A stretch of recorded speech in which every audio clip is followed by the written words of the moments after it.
Thank you. Thank you. Welcome to the Wareham Conservation Commission meeting of Wednesday, July 20, 2022.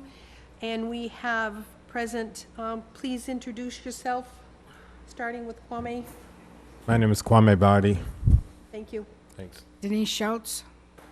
Mike Mercier, my name doesn't show up as an email address anymore. I'm Dave Pichette with the Conservation Office. Sandy Slavin. Carol Melanson. Nicole Acurdo. Thank you. And Nicole, I'm going to ask you, have you been sworn in? I have. And thank you. You are welcome to the full board as a you. voting member. So I appreciate your time and efforts and Happy to be here. Okay, Kwame, first hearing, please. Yeah, I'm having a little hard time with that first hearing. Is this the one? Okay.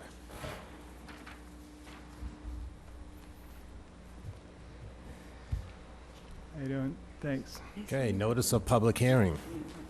Pursuant to the provisions of Massachusetts Wetland Protection Act, General Law, Chapter 131, Section 40, and the Wareham Wetlands Protection Bylaw, Division 6.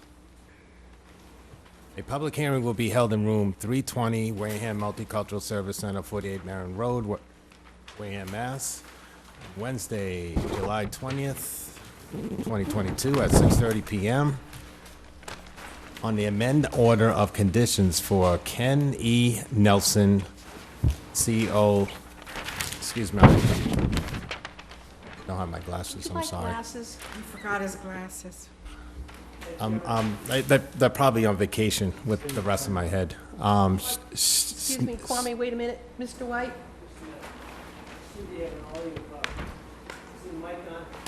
Is your mic on? Yes. Yes, you hear me?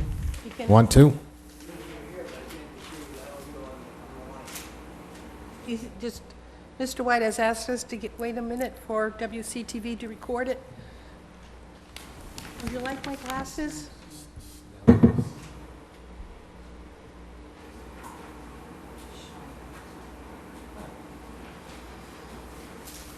What line? No, I'm good. Is he okay? Not yet.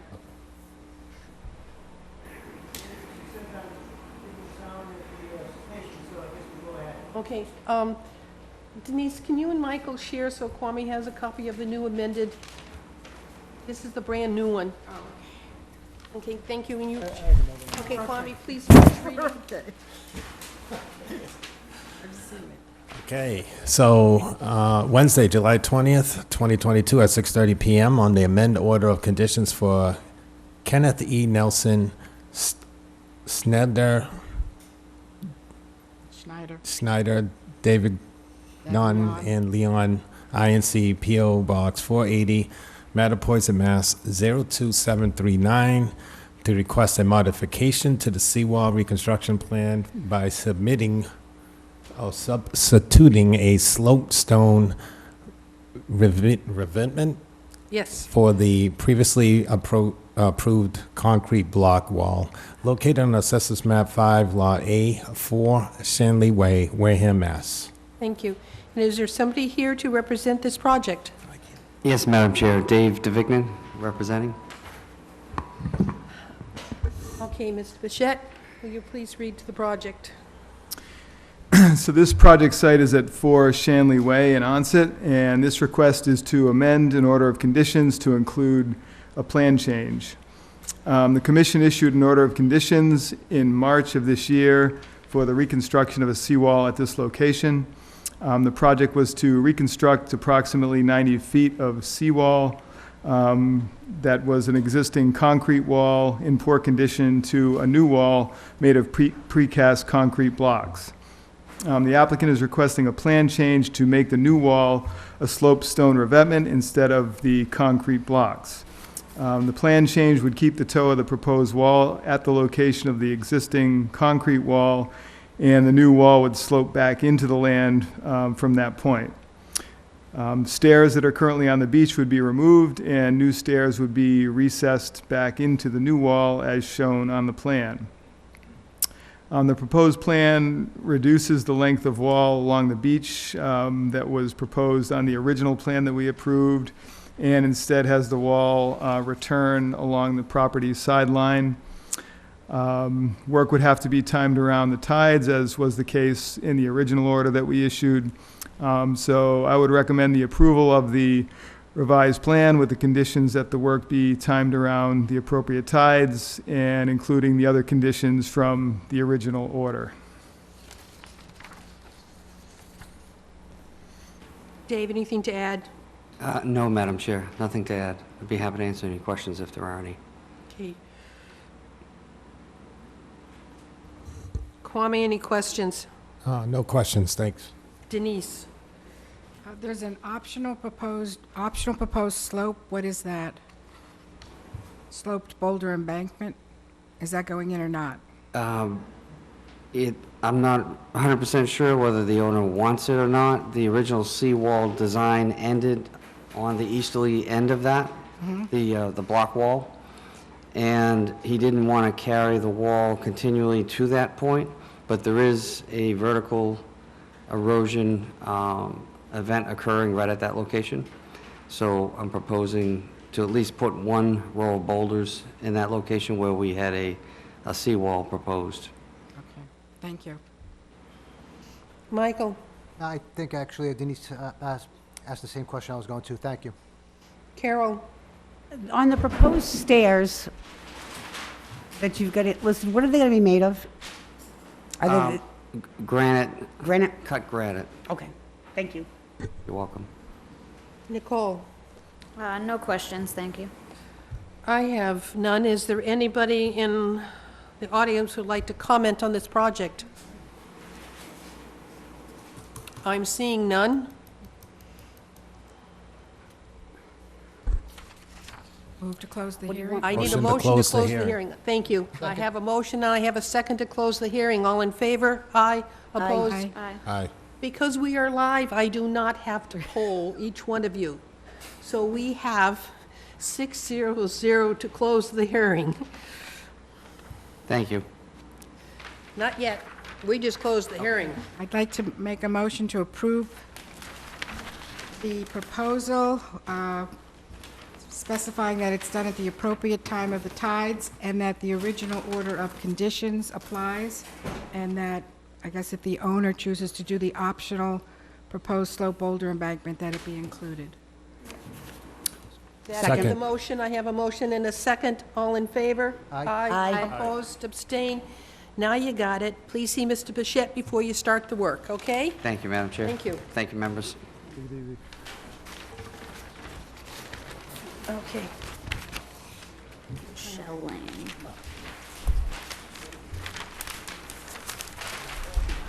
You can pass me the plan? Here's,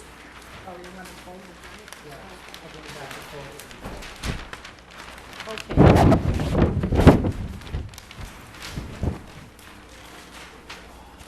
I know, I didn't fold it right.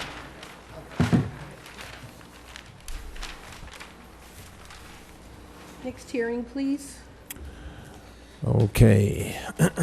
This is a notice of public hearing pursuant to the provisions of Massachusetts Wetland Protection Act, General Laws, Chapter 131, Section 40, and Wareham Wetland Protection Bylaw, Division 6. A public hearing will be held in Room 320, Wareham Multicultural Service Center, 48 Marion Road, Wareham, Mass., on Wednesday, July 20th, 2022 at 6:30, on the notice of intent for Harrietto and Cynthia Mello, GIF Engineering, 266 Main Street, Wareham, Mass. 02571, to install concrete pavers over an existing driveway and to add a deck extension located on Assessor's Map 20, Lot 1038, 13 Shell Lane, Wareham, Mass.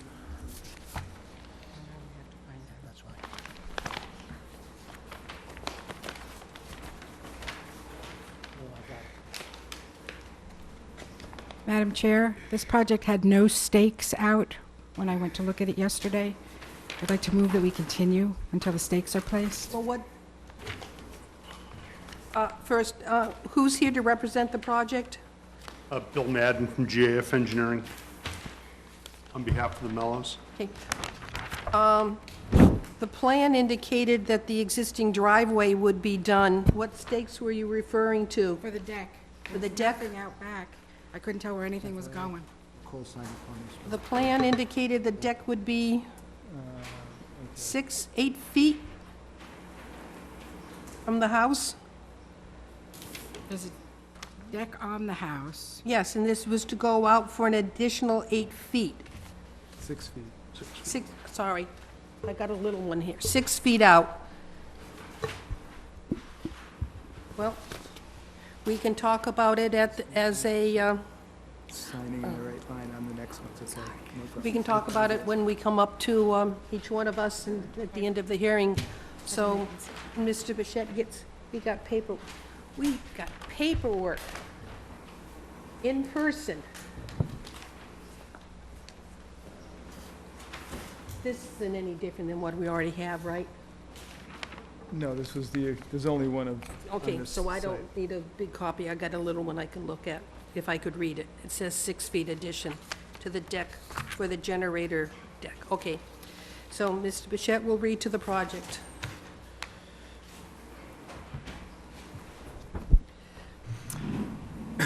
This project site is at 13 Shell Lane, and the project involves the placement of concrete pavers on an existing driveway and the expansion of a deck, and this is within the buffer zone to a salt marsh and within a coastal flood zone.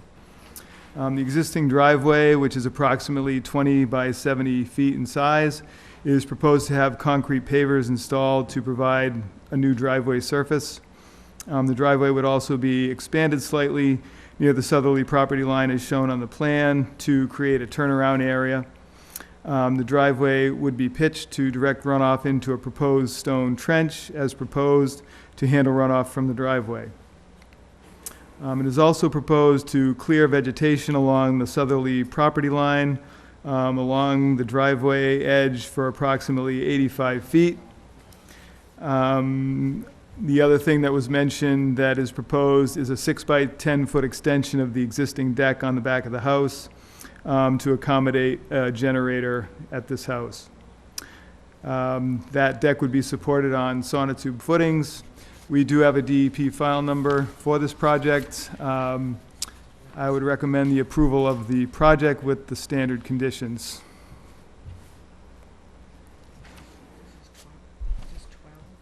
Bill, any comment? No, well, I'll just comment that the pavers are proposed to be placed on the driveway that is there. And the deck for the emergency generator is required to be elevated above the base flood elevation. So what we propose to do is just extend that existing deck 6 feet to accommodate that generator, and it'll be likely 1 step or 2 steps up from the existing deck to the new platform on which the generator will be set. We show a 3 foot deep by 2 foot wide infiltration trench immediately adjacent to the driveway to infiltrate any runoff that would be generated on that surface. Excuse me, I'm sorry, I'm trying to understand the map. well, you can talk you can ask the questions, but you need to hear his explanation as to what's being done on that project. Thank you. Sorry, Mr. Madden. That's fine. Sorry, Mr. Madden. That's no problem. So that's pretty much it. It's relatively straightforward. We included the provisions for a little bit of infiltration drainage, given the fact that Shell Lane's essentially a dirt gravel driveway and what have you. So if we're able to infiltrate our runoff without discharging on the road, that was what the thought was there. So relatively straightforward. That's pretty much it. Okay, thank you. Okay, Denise, I'll start with you. Is this happening at 13 or at 12 Shell Lane? It's number 12. Okay, because the thing that got read said 13, and I was at both houses, and there were no stakes, and I couldn't figure out what in the world was going on. I would like to see stakes, at least to see where this addition is going, the deck. I'm assuming this is the gravel driveway that I pulled in on.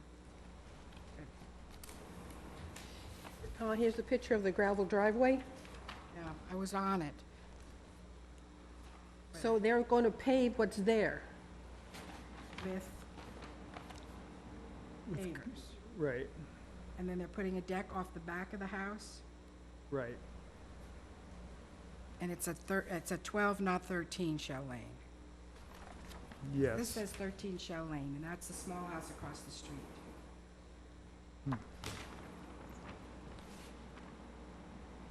The plan says 13. The hearing says 13. And the plan says 12. Well, I think, what's that say? Other corner. If there had been stakes out, So we it might say have been able to 13? know what the heck was going on. Yes. It says 13 on the plan.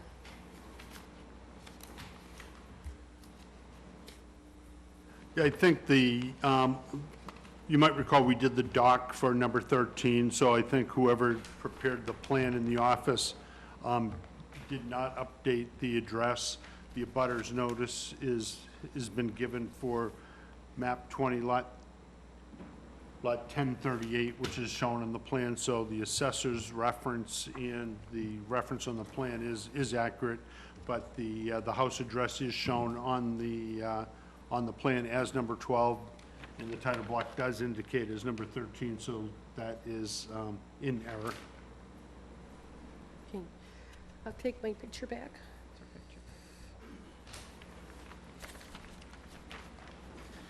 So Denise, your question is, they didn't stake out, They didn't stake anything out, and we don't normally talk about things that haven't been staked out properly. We usually So, continue them. they're on. missing the stakeout on the 6-foot extension on the existing deck in the back. To me, the driveway is going, they're not expanding the driveway at all, is that correct, Mr. Madden?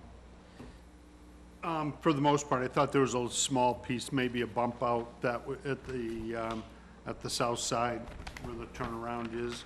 Yeah, And there we is are putting the here. 2-foot wide, Okay, 2-foot wide by 3-foot deep So you- infiltration vents immediately adjacent to the driveway. there will be some tree clearing in order to make that happen. A little bit Okay. of brush Okay, clearing there. Kwame, any questions? No, I don't think this pertains with conservation, but the extension of the deck, I mean, is that anything that's going to be, any electricity or anything needed more from that extension, or, you know? Since there's a generator going on there, there will Yeah. be some power supply coming from the house to the generator that will be on top of the deck, so there will be some electrical. There'll be a need to obtain a permit from the building department to build the deck, and an electrical permit to provide the interconnection between the panel board in the building and the generator outside. Thank you. Michael, any questions? No questions, thank you. Carol? No questions. No questions. The question that's before us is that, do we continue the hearing because the deck was not staked out and the expansion for the driveway was not staked out? And the paperwork is incorrect. It says 13 Shell Lane, and it's... Or you want notices to be resent using the right address? Well, if you send out a notice and saying that you're doing something at 13 Shell Lane, and it's actually happening at 12 Shell Lane, I would think that you have to. I mean, Were 'cause the there is a- notices that were sent out, were they sent out for the 12 Shell Lane address? me The just check abutter site. notices were, Let me just see what it says here, hold on. the notice that was sent out was a copy, I believe, of the public notice, and it just states the name of the applicant and the abutters list, the certified abutters list that was provided indicates Horatio Mello at number 12, and the abutters lists were, they didn't make a specific reference to To an 12 or address. 13 other than The, That on the plan. the notice that was sent to the abutters does say the activity was proposed at 12 Shell Lane. There's a copy of it in the notice of intent. So that's what the abutters received. But, okay, the point Denise is making is the ad that went into the paper says 13. Correct? That's correct. Two separate dwellings, so.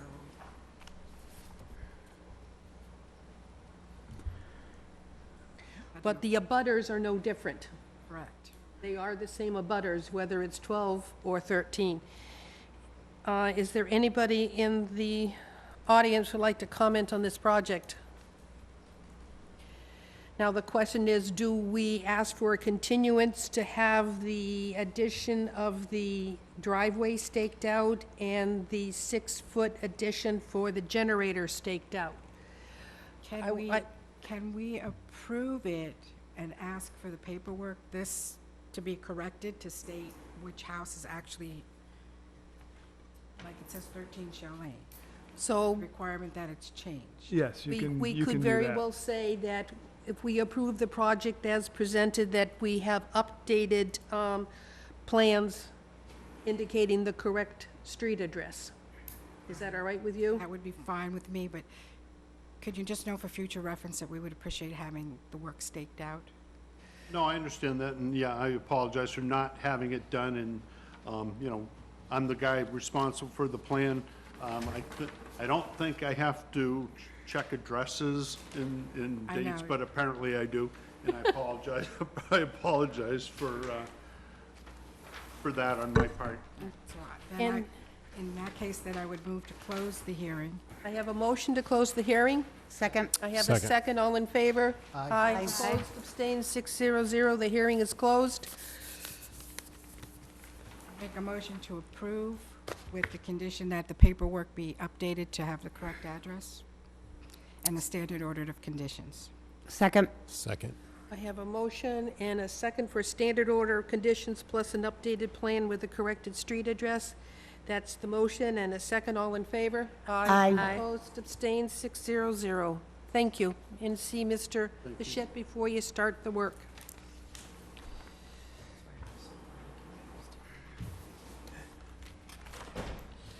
Here you go for approval, please.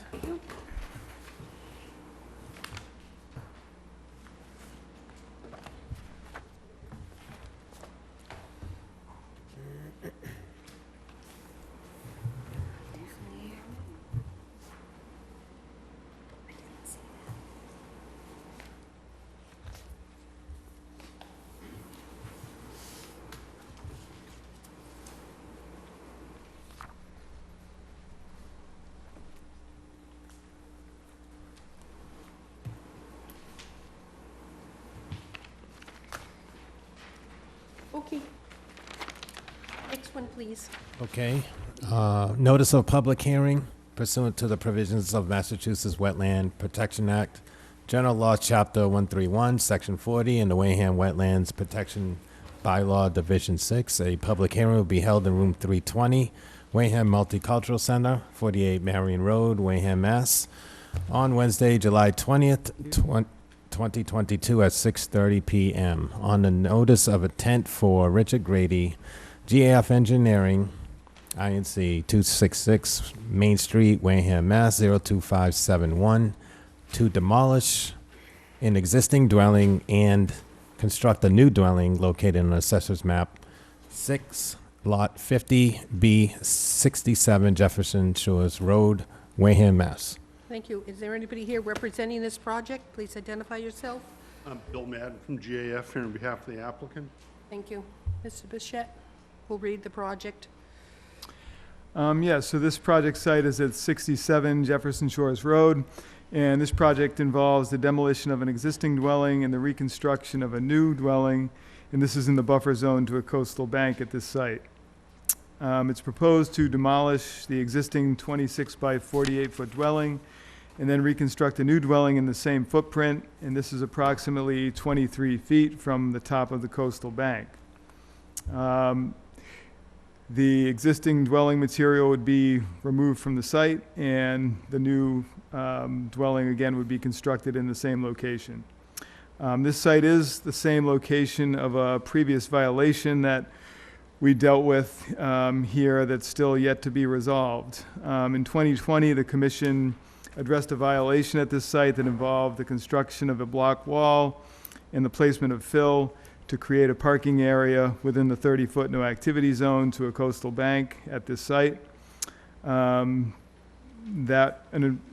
was identified as a violation, and then the owner filed a notice of intent to try to get that project permitted after the fact, and also do some renovations on the house. The commission did not approve that parking area and required its removal. But they did approve the house renovations. The applicant then appealed that order of conditions, and that appeal process still has not been resolved. So now we have this new application being filed to do the work on the house separately, but the original violation has still not been addressed. So as far as I'm concerned, I think that original issue needs to be removed in terms of that parking area before the commission entertains this new notice of intent. So I would recommend the hearing be continued so that the plan can be modified to show the removal of that unpermitted parking area, as that is still shown on the plan to stay there. So that's where things are at, as far as I'm concerned. Bill, comment?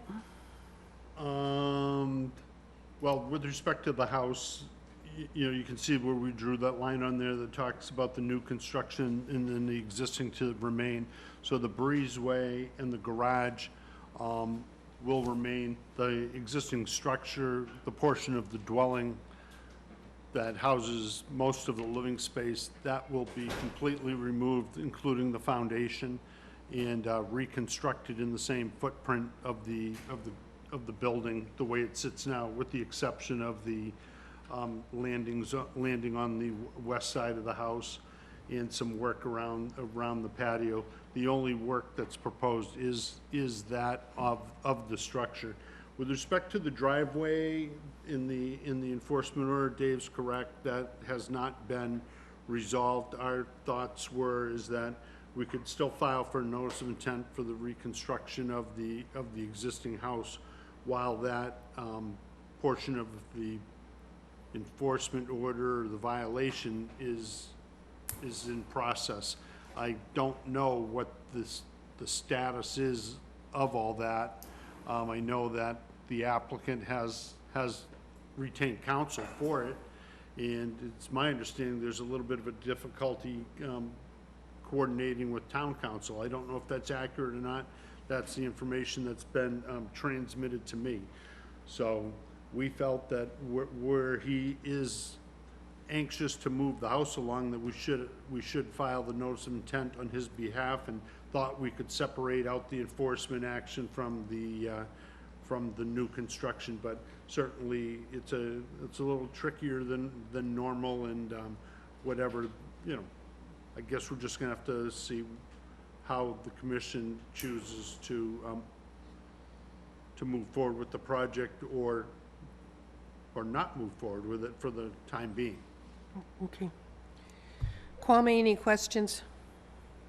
No, not at this time, thank you. Denise? The house reconstruction that was allowed back in 2021, was any of that ever done? Was it done? Yeah. No, it was not. In that reconstruction, and the original notice was to take it off the foundation, retain the existing foundation, reuse that. This project involves the removal of the foundation as well, and construction of a new foundation at a little bit of a higher elevation.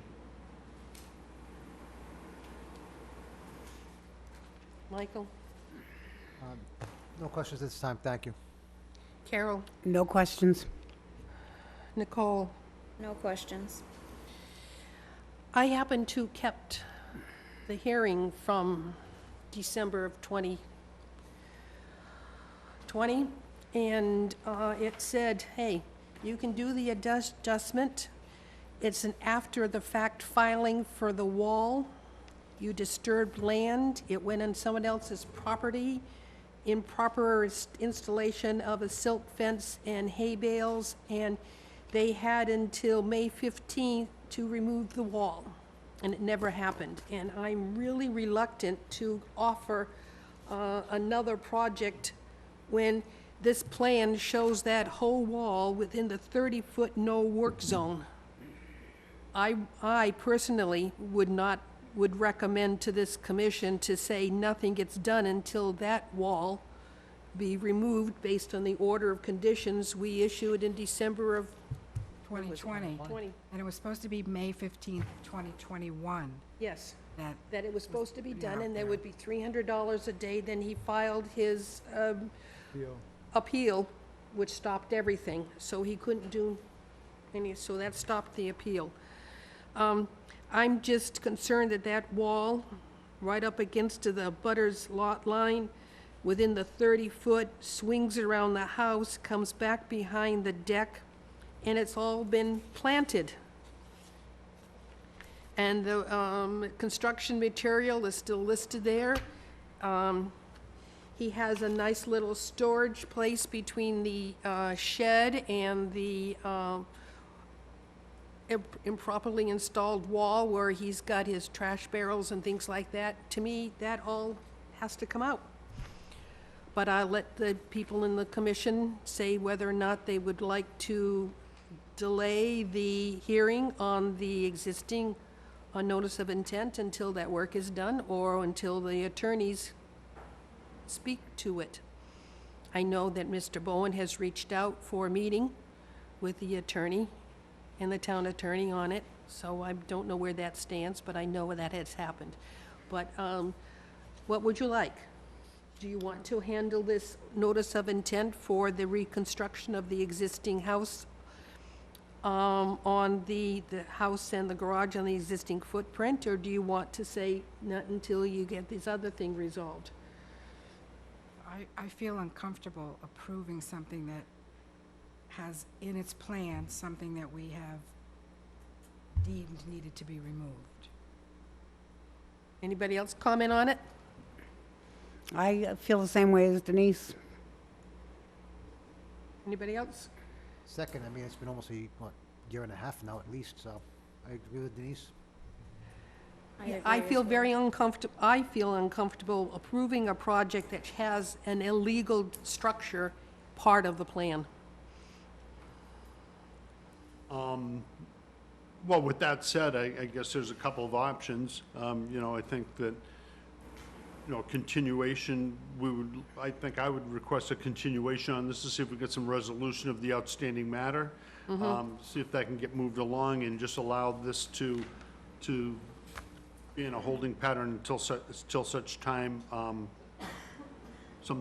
till such time that enforcement action is completed. I think that what we did is when we came back and asked for it to remain, we did do some plantings, they did do some stabilization, they did resolve the issue with the abutter in the erosion control placement, things of that nature, but regardless, it did not resolve the major issue that the commission is concerned with. And one of the things that really I was uncomfortable with, it was an after-the-fact filing. He disturbed the soil, he put up the wall, then he came before us for a notice of intent. I really don't like, oh, I'm so sorry, forgive me. Not going to do that much more. So here's a request for a continuance. Should we go until May 17th, August 17th, to give us a chance to get something with the attorneys? Yes. So moved. So I have a motion to continue until August 17. Second. Second, all in favor? Aye. Aye. Opposed, abstained, 600. We're continued until 8/17. And if I could just interject a thought, if there's difficulty with the attorneys and what have you, and they go in and fulfill the request made on the enforcement or about removing it, I guess if we come in compliance with that by the 17th, I mean, that'll probably weigh into some form of Yes. discussion with the commission? Yes, Okay. the discussion of the attorney and this resolution will be considered for the 17th. Okay. We now have a continued hearing for the town of Wareham for the Conway Swiss Beach Playground. And we have, whoop, here we go, paperwork. Madam Chair, I think at this time I need to recuse Yes, myself. you do. Do Thank I have you. to leave the room, or do I? You can may I- sit in the audience, Thank but no you. comment. So for the record, at 7:06, Denise has left the table. Thank you. She is in a butter to the project. Thank you. All right, thank you. Okay.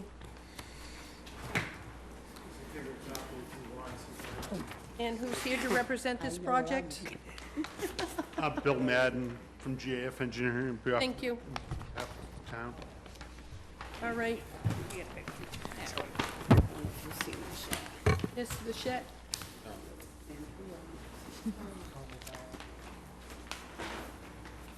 This is fine. Thank you.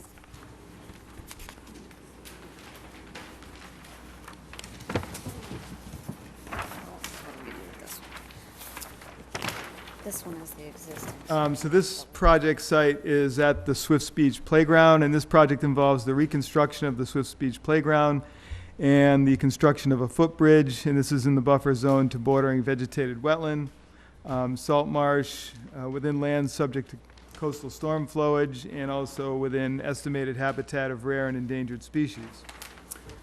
New playground equipment will be installed in the northern end of the playground property, within the perimeter of the box designated on the plan for the playground equipment.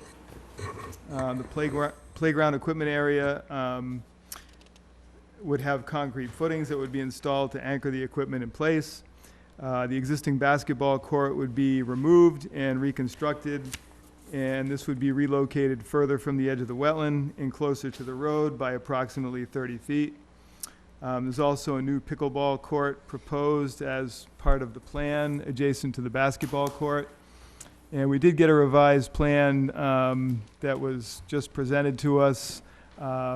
We had discussed this matter at the last meeting about adding a second pickleball court to the plan in case that's something that wanted to be installed. They wouldn't have to come back to the commission for approval for that down the road. So that is reflected in this revised plan. It's also proposed to construct a slab, concrete slab as a base for a pavilion that will be constructed, and that would be about 20 by 20 feet in size. Also proposed is a footbridge that will span the tidal creek between the playground property and the adjacent town beach property. Sonotube type footings would be installed to support the footbridge. It was discussed at the last meeting to keep that at a 4-foot wide maximum to minimize impacts to the area of alteration to the salt marsh and the coastal beach. There is currently a small illegally constructed footbridge at that location. That will be removed and replaced with a new footbridge. We also discussed that there should be some boulders placed along the edge of the existing parking lot so that vehicles could not traverse from that parking lot over to the one where the boat ramp is. So that has also been added to the site plan that we have in front of us tonight. We do have a DEP file number for this project. And at the last meeting, we also did not have comments from the Mass Natural Heritage and Endangered Species Program about the project. We have since received their comments, and they had no negative comments. So at this point, I would recommend the approval of the project with the standard conditions and the added conditions that the footbridge only be 4 foot in width and that there be no material added to the paths going to the footbridge, since that's essentially a salt marsh. And, sorry, I'm going to say the new plans do not reflect either of those. Okay, well, it can be conditioned now. Yep. I'm recommending the Yep. conditions that I think are appropriate. So that's what I have, Madam Chair, on it. Thank you, Bill. No, that's pretty accurate. I apologize for the lateness of the plan coming to you. There was another thing that we also did. We had some discussion about the chain link fence along the road, that perhaps we might want to raise that up. So on the detail, we show that the bottom of that fence originally was shown as 2 inches, and we've shown that now to be 6. Thank So you. we've had that. The critters, thank you. No, that's fine. And the other things are fine with us. Okay, so the idea, we will condition to a 4-foot wide bridge, and there'll be no stabilizing stone placed on the existing walkway from the parking lot to the bridge. Correct. Yeah, okay. So questions, I will go, Kwame? I just have one question. I think it was noted from the last hearing. It was just something about the drainage over by the area of the new pickleball and basketball court in the pavilion, or whatever that is the drainage area, that location over there. That's about it. Yeah, I think we thought that all the drainage would just sheet flow the way it currently does across that site. There was I think our discussion was on the orientation of the pickleball courts. So we wanted to clear that manhole with the court surface, so we rotated those 90 degrees, showed 2 on the plan, and we're able to avoid having that storm drain manhole cover within the court itself. So I think that was what stands out in my mind, as one thing that stands out in my mind. But we'd be also happy to make those changes to the plan prior to the issuance of the order, if that's the wish of the commission as well. Michael, questions?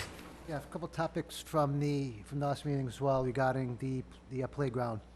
So the surface for the playground, that's going to be a rubber mat?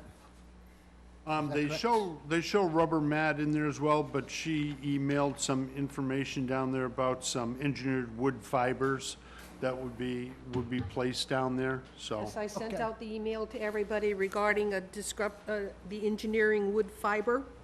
Okay, I'm wondering if that would be, because I've seen this on playgrounds sometimes, where it would be like a rubber mat, and then it would be like wood chips underneath the And rubber that's mat. what was also part of, Yep. that information that was sent over, I have it. They Yes, do the show mats rubber would be mat. placed on top of the engineering wood fiber to be a way for ADA compliant and access to the equipment. Okay, all right, that's fine. And I guess, and also, it looks like there's going to be, that playground's going to be enclosed by a wooden fence? The play area itself, Play area? yes, yeah. Okay, that was all, thank you. Yeah, similar to the one at Lopes Playground on Onset Ave. All right, that's all, thank you. Carol, any questions? No questions. Nicole? No questions, thank you. I think my comments, I said earlier, regarding the path to the bridge and the width of the bridge. Is there anybody here that would like to comment on this project? Please come forward. Nope, guess not. Actually, Madam Chair, there was a letter that we received in email. I don't know if we need to read that, or if that's something that you would want to be addressed. From Judy Caparicio? Yeah, that was an email that was sent from somebody who basically was supporting the project and wanted us to approve it as soon as possible. That's basically the extent of what her email said. Yep. Okay, I have no comments, so what is the wish? I move to close the hearing. Second? I have a motion and a second to close the hearing. All in favor? Aye. Aye. Opposed, abstained, 500. The hearing is closed.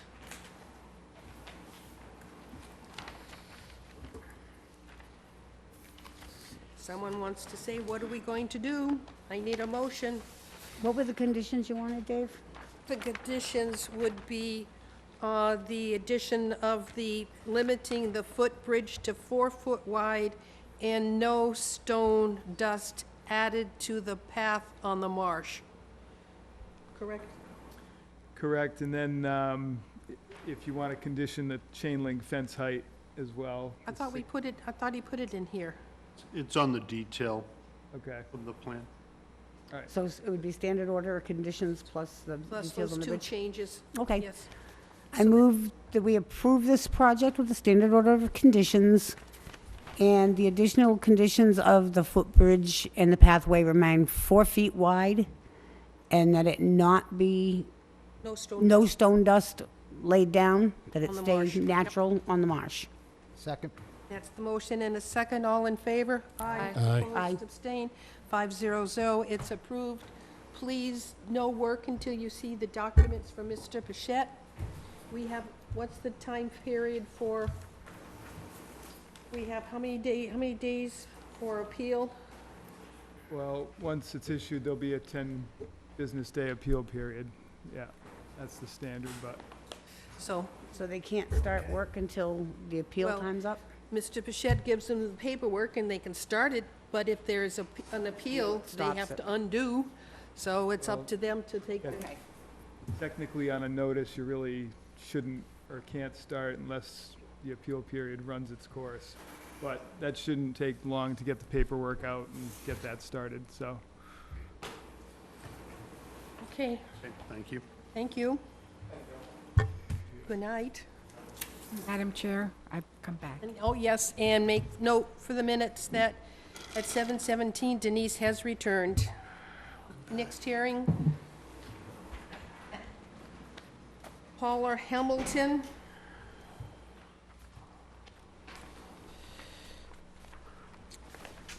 And who's representing this project?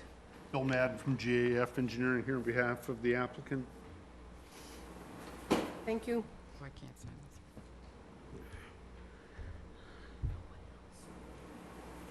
Okay, Okay, where we at? this is the one at 44 Agawam Beach Road. Okay.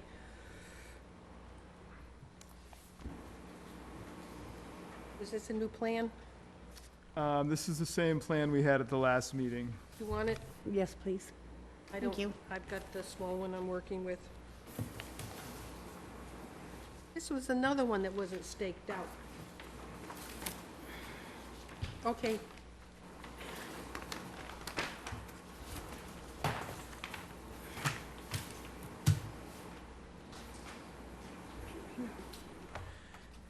So this project site is at 44 Agawam Beach Road, and this project involves a septic system upgrade in the buffer zone to a coastal bank, coastal beach, and is also within a coastal flood zone.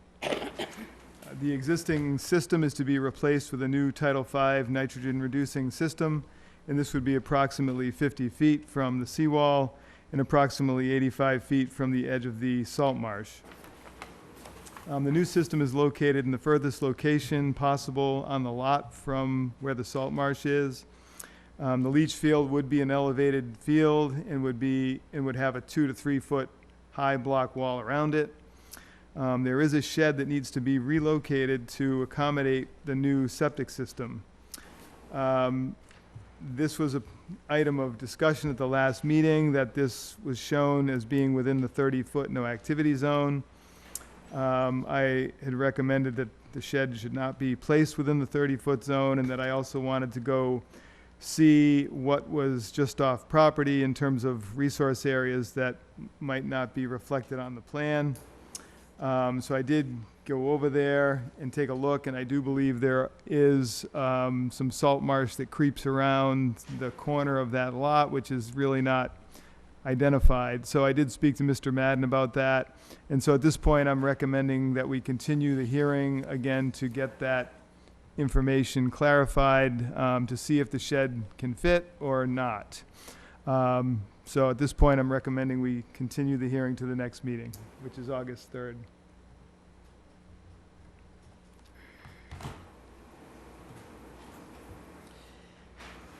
Bill, anything to add? No, I don't at this time. Okay.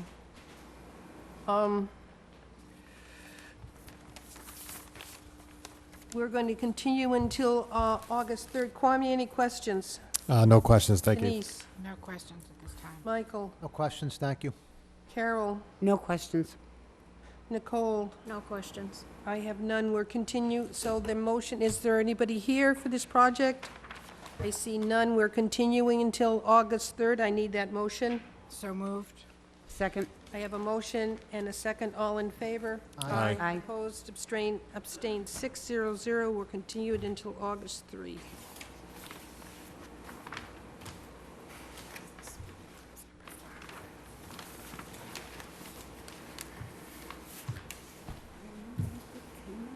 Next hearing is Richardson Family, 2020 Irrevocable Trust. So this is continued. And who's representing this project, please? I'm Bill Madden, here on behalf of the Richardson Trust. Thank you. We did get a new plan. Yes.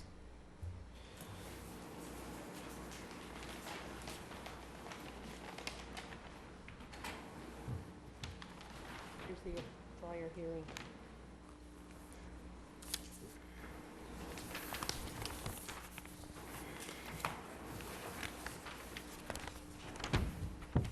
Mrs. Bichette?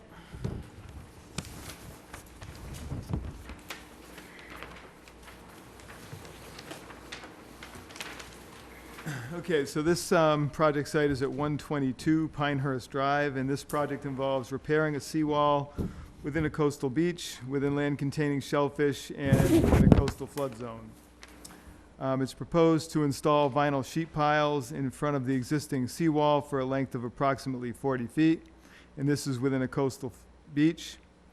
The existing footing is to be removed as much as possible so that the new sheet piling can be driven up against the existing wall. Pilings would be driven from the landward side of the property. And we did get some comments from Mass Division of Marine Fisheries, and they commented that they wanted to see that the wall was not bumped out further into the beach, so that it did not result in the loss of shellfish habitat. So we did get a revised plan from Mr. Madden on this that shows that the footing would be removed and the sheet piling would be just simply placed where that footing would exist and not go further out into the beach. We do have a DEP file number for this project, so based on the revised plan, I would recommend the approval of the project with the condition that the piles occupy the same footprint as the existing footing so as not to further encroach into the beach and shellfish habitat. Thank you, Ms. Madden, anything to add? No, we revised the detail on the plan to reflect the request of the commission and Division of Marine Fisheries, so we put it as close to the face of the wall as possible, and this plan details it as, I think, 2 inches. So hopefully we'll be able to drive that within those parameters. It should be able to be done. Questions? Kwame? Yeah, I just have one little question. Where you have the 5-inch wide cement concrete steps, is that, you see that there? It says, and replace in kind after the proposed sheet piles are driven.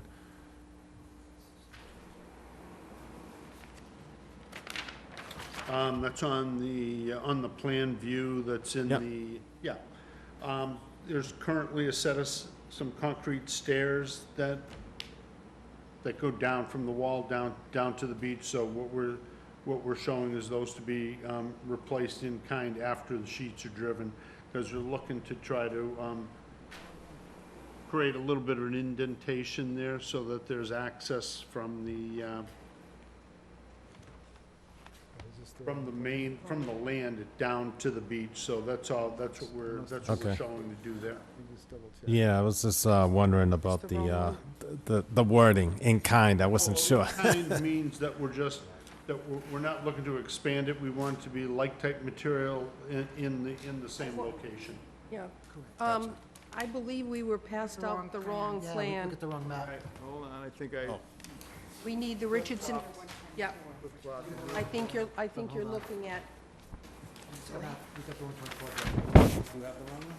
Yeah, we're all, hang on to that, because that will be gonna need it fixed, next. but there's a new one coming. No wonder why, I'm sitting there, I'm like, what? Yeah, I was gonna say, it just And doesn't, I'm looking at the right one, I guess you're, but the note is the Richardson you're family. just trying to confuse us, Bill, I know. See if we're on our toes just because tonight. they're at 122 and 124, 24, yeah. it gets needless, That's the same, it's almost the same thing.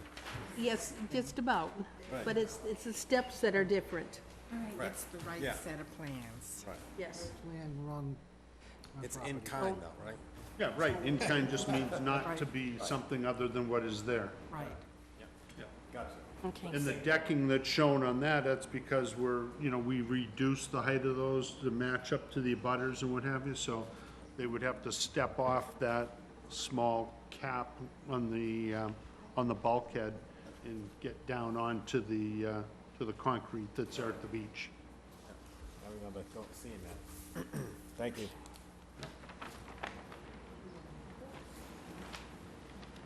Denise, I'm assuming that because of Mass Division and Fisheries, that this wall is no longer going to be equal to the wall that's already existing on the neighbor's property. It's going to be pulled back. There's, like, the one on, let's see, which one is it? The 118. Charles Sands wall, that's a full-height wall, and then the Ramsey's wall is a shorter Short wall. wall, correct. So these are really footing replacement, toe protection projects to protect the wall. So the wall's gonna remain in its place, so these are just gonna be smaller, 3.5 foot or so Right, tall. but when it comes across, Yep. originally, they were talking about actually having it meet the neighbors so that it became one continuous thing. It's not, that's not going to happen? Oh, we're gonna match into that. They make, like, there's a little detail on the top of that sheet that shows the attachments that you can use to attach your piles to. So up in that upper right-hand corner where it says the vinyl sheet piling with CMI Limited Okay. SG 550, right to the right of that, there's a fitting that, there's a lock that holds in the lock on the sheet pile. Sheet pile. So that would be attached to the neighboring wall. So it'll be like one continuous wall then from 122 to It'll 124? go 122, 124, and Ramsey's, which is 118, that's all gonna be very similar in height. And then when we go to, I guess it's 126 at Charles Sands, they have a full-height sheet pile wall there, so Correct. we're gonna be lower than theirs, and we're gonna tie into their return that heads back into the, I think what Denise was getting at too is that on the first set of plans, the wall wouldn't per se have really a jog in it where it does now because it's set back a little bit further from what it had Right, originally been right. proposed. So there is going to be a jog There in is a it. jog there, Yes. okay. Okay. Thank See you. it on the plan there. That's what I wanted to jogs make in. sure that I was understanding, that it has been pulled back Yeah, and it's not encroaching. yeah. anything else? Nope, that's it. Thank Michael? you. Yeah, no questions, thank you. Carol? No questions? Nicole? No questions. Anybody would like to comment on this project? Seeing none, I have nothing. Move to close the hearing. I have a motion to close the hearing. Second. And a second, all in favor? Aye. Opposed, abstained, 600. The hearing is closed. There was a standard order of conditions, and you said something else, and I didn't write it down. The footings remaining in the same, Right, so as Yep, not to footprint. encroach out into the beach To the or the shellfish shellfish area. Okay, so moved. Second. all in favor? Aye. Aye. Aye. Opposed, abstained. We have 600. The standard orders and no encroachment. Done. So before you do any work, see Mr. Bichette for the paperwork. The next hearing. Oh, sorry. That's okay. And get some paperwork. Here you go. This, Carol, Thank you. here's the plan. The next hearing is 124 Pinehurst Drive Realty Trust. And and who is here to represent that project, Bill please? Madden from GAF on Thank behalf you. of the applicant. Okay.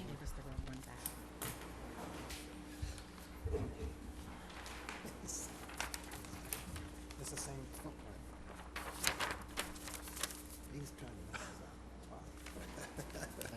Bill's keeping us on our toes tonight. All set with those plans? No, I'm fine with this. Anybody need another copy of the 124? No, we got it. Okay. That's 124, 6 and 7. 6, 7. Set. Yes.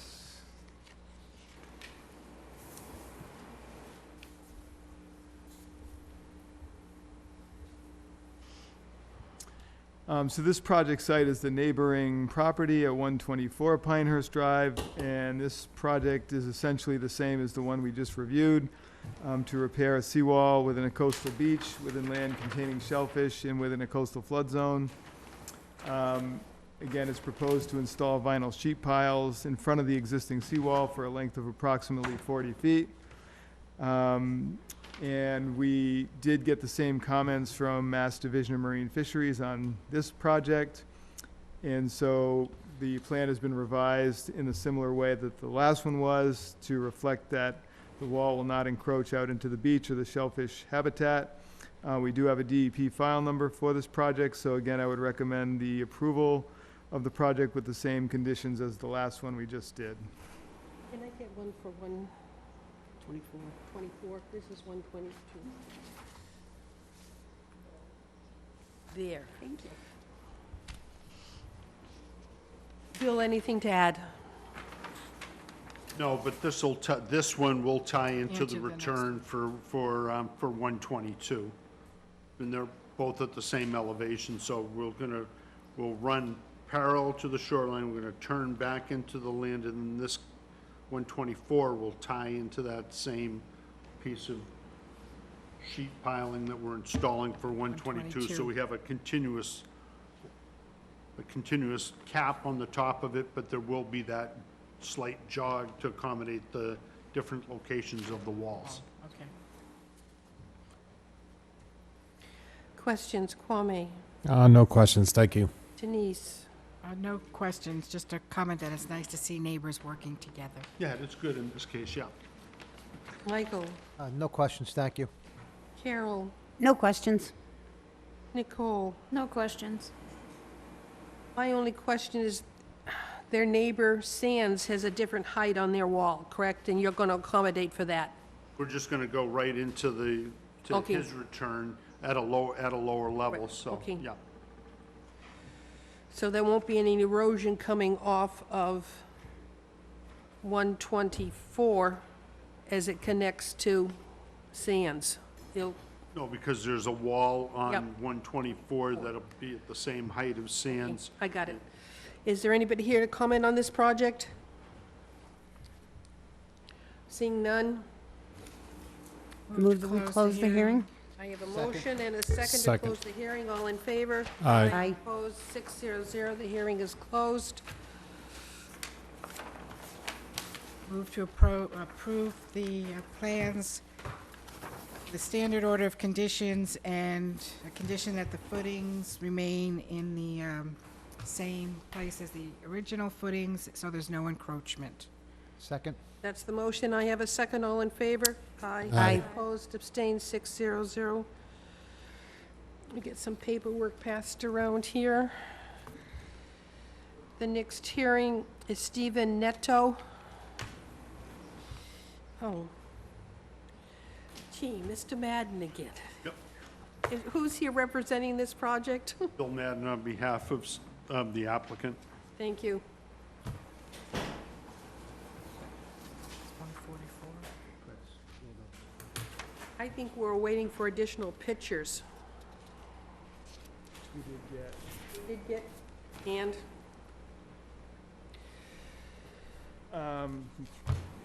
I'll explain as I discuss the Yes. project. But essentially, the new photos show that there was not anything on the left side of the stairway if you're looking at the house from the water. So we did have the photo that showed that there was something on the right side, but additional photos show that there was nothing on the left side of the stairway. So this project site is at 144 Pinehurst Drive, and this is an after-the-fact filing for work that has already been done at this site, which involved repair of a seawall footing, access stairs, and the installation of a patio along a coastal bank and within a coastal flood zone. The footing of the existing seawall for a length of approximately 78 feet was capped with a layer of concrete. There was no encroachment out into the water based on what was done. The existing stairs that go down to the beach were also rebuilt in the same general location. And then, as I mentioned, there was this 4 by 26 foot poured concrete patio that was built between the seawall and the house, which is within the 30-foot no activity zone. So again, the portion that's on the left side of the stairway, if you're in the water looking at the house, did not exist.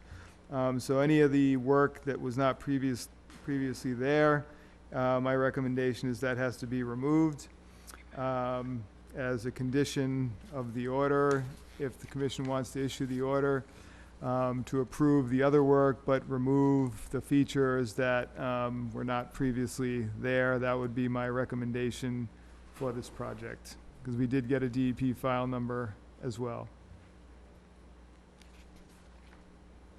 Bill, any comments, please? The only comment I can make about this is that the work on the left-hand side is new, did not exist, didn't replace anything that was there. The work on the right-hand side looks like it was expanded to a small degree from what existed. The comment that I can make is that on that left-hand side, there's like a garage or an access way that an access area, like garage door type setup that goes underneath the house and it's used for storage, similar to the one on the right-hand side where the lattice is shown. And I can only describe the benefit of the pad there.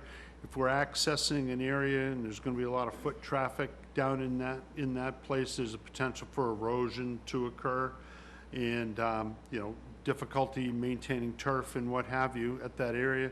That would be the only thing that I could see that the commission might want to consider when we're evaluating the project. It's clearly in the 30-foot no activity zone, and it's a very small area, but it does look to me that it has been disturbed over time, and I can't speak to whether it's actually part of the landscape, that the surface of the ground is part of the landscape that originally existed there, or whether that was filled as part of that construction of the house when the lot was developed many years ago. So that's the only thing that I can add as far as trying to come up for a reason why we should keep it there, is prevention of any erosion, subsequent sedimentation of the shorefront.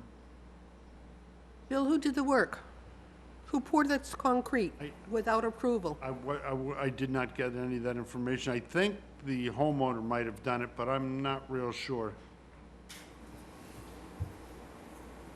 Whoever did it, they parged the outside of the building as well, where the cement blocks are shown on the Oh, it's gorgeous. No, I did a fine job. There's no question Unfortunately, about it. after the fact. But, yeah, right, exactly. I know. Not only that, but it's in the V16 zone. Yes, it is. So, questions, Kwame, and comments? No questions, thank you. Denise. Bill, I think you know how I feel about being consistent in the no-activity zone. I do. So as far as I'm concerned, whatever wasn't there needs to be removed. And, Michael, None, thank you. Carol, No questions. Nicole, No questions. okay. I don't like this after the fact. I really don't like these. Yes, we should be consistent, but here we are in a velocity zone. If we were to remove that pad on the left, that would open it up to a tremendous amount of erosion and damage for a storm coming in. Well, if I To could turn just the- make yeah. a quick comment on that, you do have a seawall in front of that, and if you look at the photo that existed, it was pretty well stabilized. I don't think there's any, in my opinion, concern about erosion, because like I said, you have a full How much- seawall right in front of it, and it's how a much- fairly flat slope, so, you know. How it's- much of that concrete pad goes underneath the doors? I don't believe any of it does, but So- I can honestly say I did not look at that. So if that pad on the left is to be removed, what would you recommend taking its place? Just grass like it was. That's what was there. It was just grass. And I don't expect to remove anything under the house. I'm talking about just what's outside of the footprint of the house. That's what you would be considering. So your recommendation is that pad on the left be removed because it was installed without permit, and more than likely, if come before us, it would not have been permitted because it was in the 30-foot no-work zone Correct. and did not previously exist. Now, on the right side, that's wider than we have a picture. Would you say that's another foot wider than what the picture has? I mean, that's what it appears to be to me. It's hard to measure off of a photo and then try to match that up to what's there, but it does appear wider currently at the site than what that photo reflects. What would the commission like to do? Let's talk with the left side. I know Denise wants it removed and grass put in its place. Kwame, on the left side. I agree with Denise. Michael? Unfortunately, I agree with being consistent, that's all. Yeah, I agree, it has to be Okay. removed. Nicole? I agree. Now let's take the right side where they got the two chairs sitting there. It's probably, I can't tell how much wider it is than what the picture showed. Do we still have the picture of the old picture for that site? After the,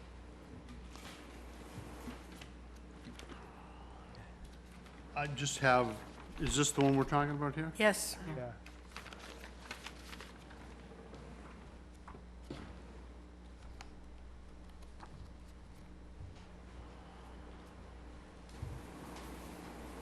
That's the existing, that's proposed.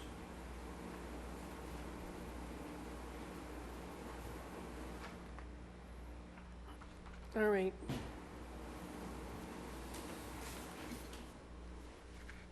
So the top picture is what existing today, the bottom picture is what existed prior to the work being done. Those are nice steps. That's a nice patio.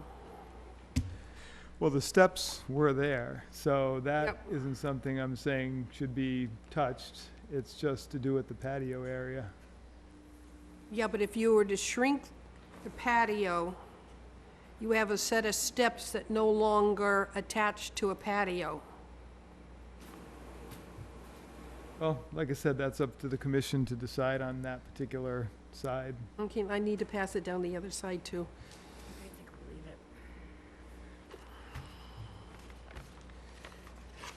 See what over here? So we are to remove this, pass it down and take a peek. There's no way to determine from the picture how wide the previous walk or patio was. And there were stairs always going down. The only thing that would have been moved would this was here, all Yep. this was here. So you're just talking about this little stretch. Well, it doesn't exist. It's gone. It's already, see, it doesn't exist. This is what got forward. Right, but this is what was here. It also jogged. Right, so if you, now they just have concrete here, so if you just pulled that strip out, then it would be the same as it was.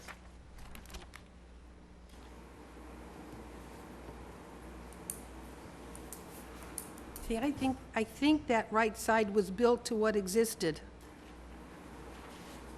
Height-wise, yeah. Not width-wise.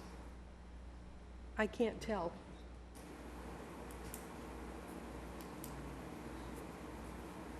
I think it's, by comparison, it doesn't seem like it's a real substantial expansion. It is new. We don't have the benefit of an existing conditions plan. Yep. And, and that would have been really helpful. I'd love to have known who did this work without approval. I'm so sorry. I didn't know. Sure, Kwame. I'm on wetlands and I didn't know. Looks like that. This is the portion of the She's also talking. Well, there's no question, the site underneath the door, you're going to hear it, asked to be removed and planted with grass. I understand, yes. The question is, what are we going to do on the right side? I'm not understanding, Dave can show me, as to what is new on the right side.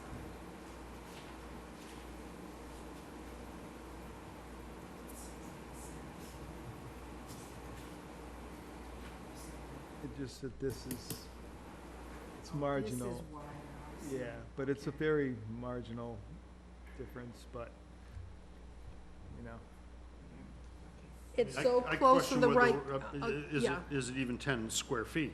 It's I don't think the alteration on the right side would require being altered or removed, but this item on the left side has to go.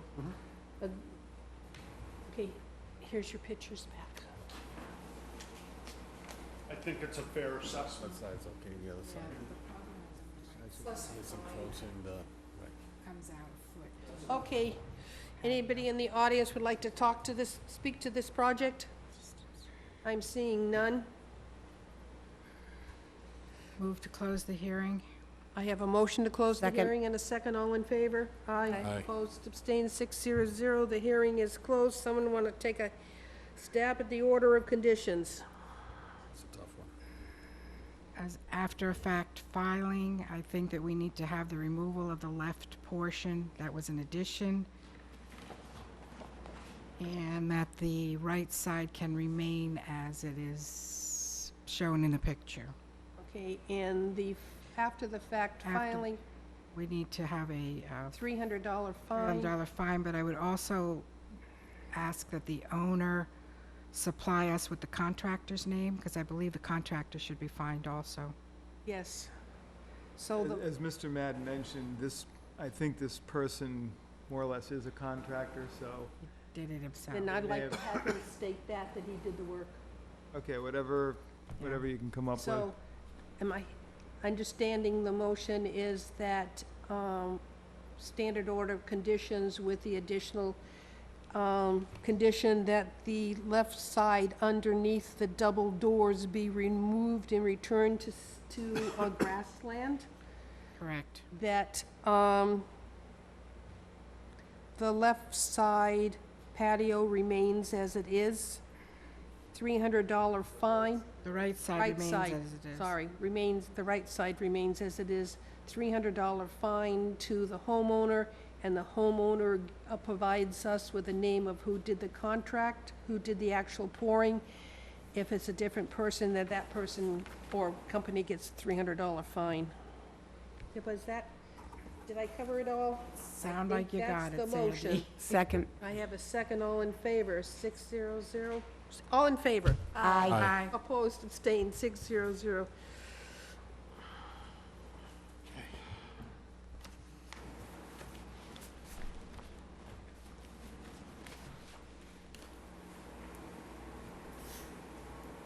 And I hope the message gets out there. Don't do things before they're permitted. Okay. Thank you all Thank very you. much for your time tonight. Much Thank you, appreciated. Mr. Are you Madden. done? All done. I thought you were gonna occupy that seat all night. I'm gonna go back to my office. Oh, I don't envy you. Maybe not, 8 o'clock.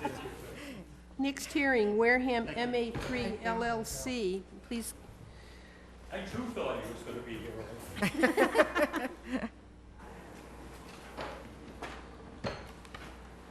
someplace in here is a notice. Ah.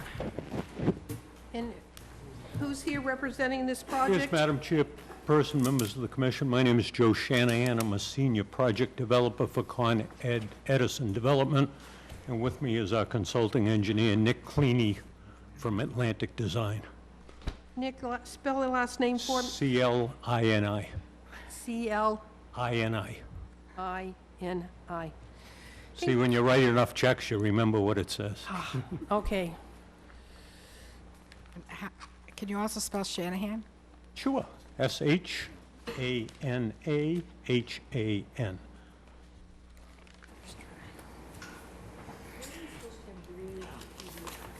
I have a nice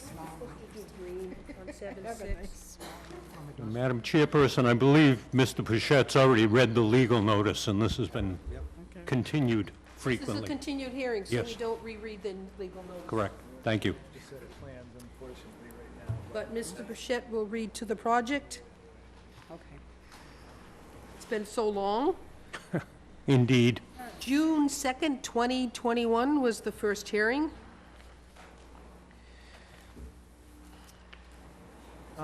Yes, so this project site is at 91 and 101 Faring Hill Road, and the project involves the construction of a commercial solar array in the buffer zone to bordering vegetated wetland. A 20-acre solar project with battery storage component is proposed at the site. This project is going to clear a fair amount of acreage at this property in order to accommodate the project, and the entire perimeter of the site would be fenced in, as typically is required on these solar projects. We had been awaiting some additional information about this project, which included the hydrogeologist study for potential impacts of this project in terms of the hydrology for surrounding areas, and also for comments from the town's consulting engineer. So the hydro study has been done, and we have seen a copy of that. There was a presentation made before the planning board fairly recently on that. But at this point, we still don't have comments from the town's engineer on it. And I understand that there are some revisions being made to the plans, which we don't have a final version of at this point in time. So I would recommend that the hearing be continued, but let the applicant sort of bring the commission up to speed with where they are with things. Thank you. Nick, Joe, any comment on that, please? If I may, Madam Chairperson, again, Joe Shanahan for Con Edison. Everything that Mr. Pichette has indicated is accurate. I would indicate just one small correction when he says the project site will be enclosed with a fence. The project itself, which is a little less than 20 acres on the 44-acre site, will be enclosed with a fence. But well over half the site is buffer on all sides of the project, and that obviously would not be enclosed with a fence. Let me go backwards, if I may, and indicate I certainly didn't come in this evening looking for the board to act on this NOI this evening. I just wanted to give a little historical perspective over the last almost 13 months, adding to what Mr. Pichette indicated. We did file the NOI. We filed with the planning board. Going through the planning board proceedings, we were under the understanding that this commission does not want to act on a project until they hear from the planning board. So through Mr. Pichette, we've continued this hearing as we went through the planning board process. As he indicates, in October of 2021, excuse me, the planning board asked if we, as the applicant, would fund a hydrogeology and hydraulic assessment of the site and the effects the project might have on groundwater and ground mounding. We agreed to pay the $33,000 fee in order that the town could hire Horsley Witten Group to do that hydrogeology and hydraulic analysis. Quite candidly, that process took quite a period of time. We had to work with HW, which I refer to Horsley Wetland as HW, because they wanted to be consulted and sign off on all of the locations, percolation tests, test borings, monitoring wells, and the like. After a considerable back and forth, we agreed on those locations. We installed all of the monitoring equipment. They were inspected by HW. Then we went through the data gathering. We put together a report based on that data, and then HW analyzed it and came back with a preliminary report. We met with Neil Price, who's the hydrogeologist, walked through his preliminary report, talked about his recommendations, and it was agreed that he would come forward with a quote-unquote final report. That was submitted to the planning board. We sat down with Mr. Price. Once again, he had a number of recommendations in his report with regard to the project, all of them aimed at making it a better project, quite honestly.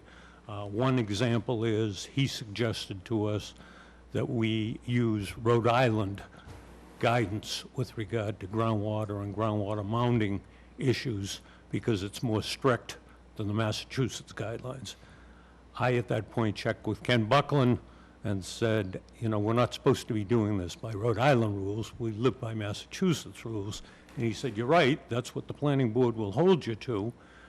But when we met with Mr. Price again, he said to us, look, I'm not telling you you have to do that. I'm recommending you do it because it makes it a better project for you, and that makes it a better project for the town. So we acquiesced and followed that guidance. Ultimately, as a result of that process, our plans, our calculations, all of our analyses fully incorporated the HW recommendations. And as a result of that, when Mr. Price appeared before the planning board back on July 7th to make his presentation, he reported, as was the goal, that this project would have zero increase in rate of runoff of groundwater, zero increase in volume of groundwater runoff, and what he termed insignificant, and I'm using his word, insignificant effect on groundwater mounding as a result of the project. In answer to a specific question by a planning board member, will this project adversely affect the neighborhood of the community based on your analysis? Mr. Price said, no, it will not. That report is now a part of the record with the planning board. Based on that presentation, we then went out and revised all of the data and all of the site plans as we had committed to Mr. Price and to the planning board. To be candid with you, all of that work was done as of yesterday afternoon, and last night at about 7:30, Charles Rowley, the consulting engineer to the planning board, issued his report that Mr. Pichette mentioned earlier. Apparently you haven't seen it yet. I got it after hours last night. I reached out to Atlantic and said, don't file the revised plans because they don't incorporate Charlie Rowley's comments. So I'm not sure whether the revised plans ever got to you, Dave, but basically I told Atlantic, if you've submitted them, go in, withdraw them. We have to readdress Charlie's comments. So that's why we don't have a completed revised plan tonight. Obviously, just no opportunity in less than 12 hours to deal with Charlie's comments. I will tell you that well over half of what he said in his letter was already included in our revised plans because he picked up on Neil Price's recommendations, and we had already incorporated them in the revised site plan. But there were other matters that he asked to be addressed that were not. So we've taken it all back, and we're here this evening basically to bring you that status report, as Mr. Pichette recommended, to ask that this matter be continued once again to August 3rd, if you have availability on your agenda. The one item that I, quite honestly, have long been struggling with, and maybe Mr. Pichette has the answer, or maybe he can get it for us. I believe the Conservation Commission's position is they don't want to, or they can't act on this NOI until the planning board acts. And the planning board's position is the town bylaws do not allow it to vote on our application until the Conservation Commission has acted on the NOI. So I Yeah, don't know whether you so- have an immediate answer to that, or, No, I do have an immediate answer. So there's nothing that says that the Conservation Commission can't act before the planning board. So we can act whether the planning board has acted or not. So we're going to do our review and make our decision regardless of whether the planning board has or hasn't made their decision. perfect. But their rules say that before they're going to make a decision, they're supposed to have something from us.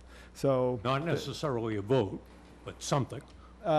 they need to have a vote, either a determination saying there's no issues or an order of conditions approving the project. So the site plan review regulations specifically say that they have to have one or the other of those from us before they act. Great. Yeah. And I appreciate that clarity. The one other thing, if I may, Madam Chairperson, only because we're here, I alluded to a number of revisions that have already been made to the plan as a result of the hydrogeology analysis. I'd like to take 5 minutes or so for Mr. Clinny to summarize what has happened to that project since you first were exposed to it a year plus ago, if I may.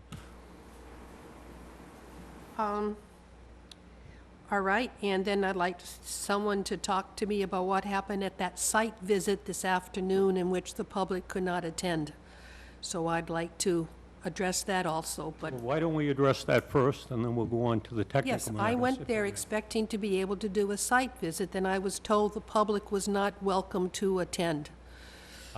I'm not sure, I'm not the one that told you that. I will tell you what I shared with Mr. Buckland. And Mr. Buckland says the public could not go on the site.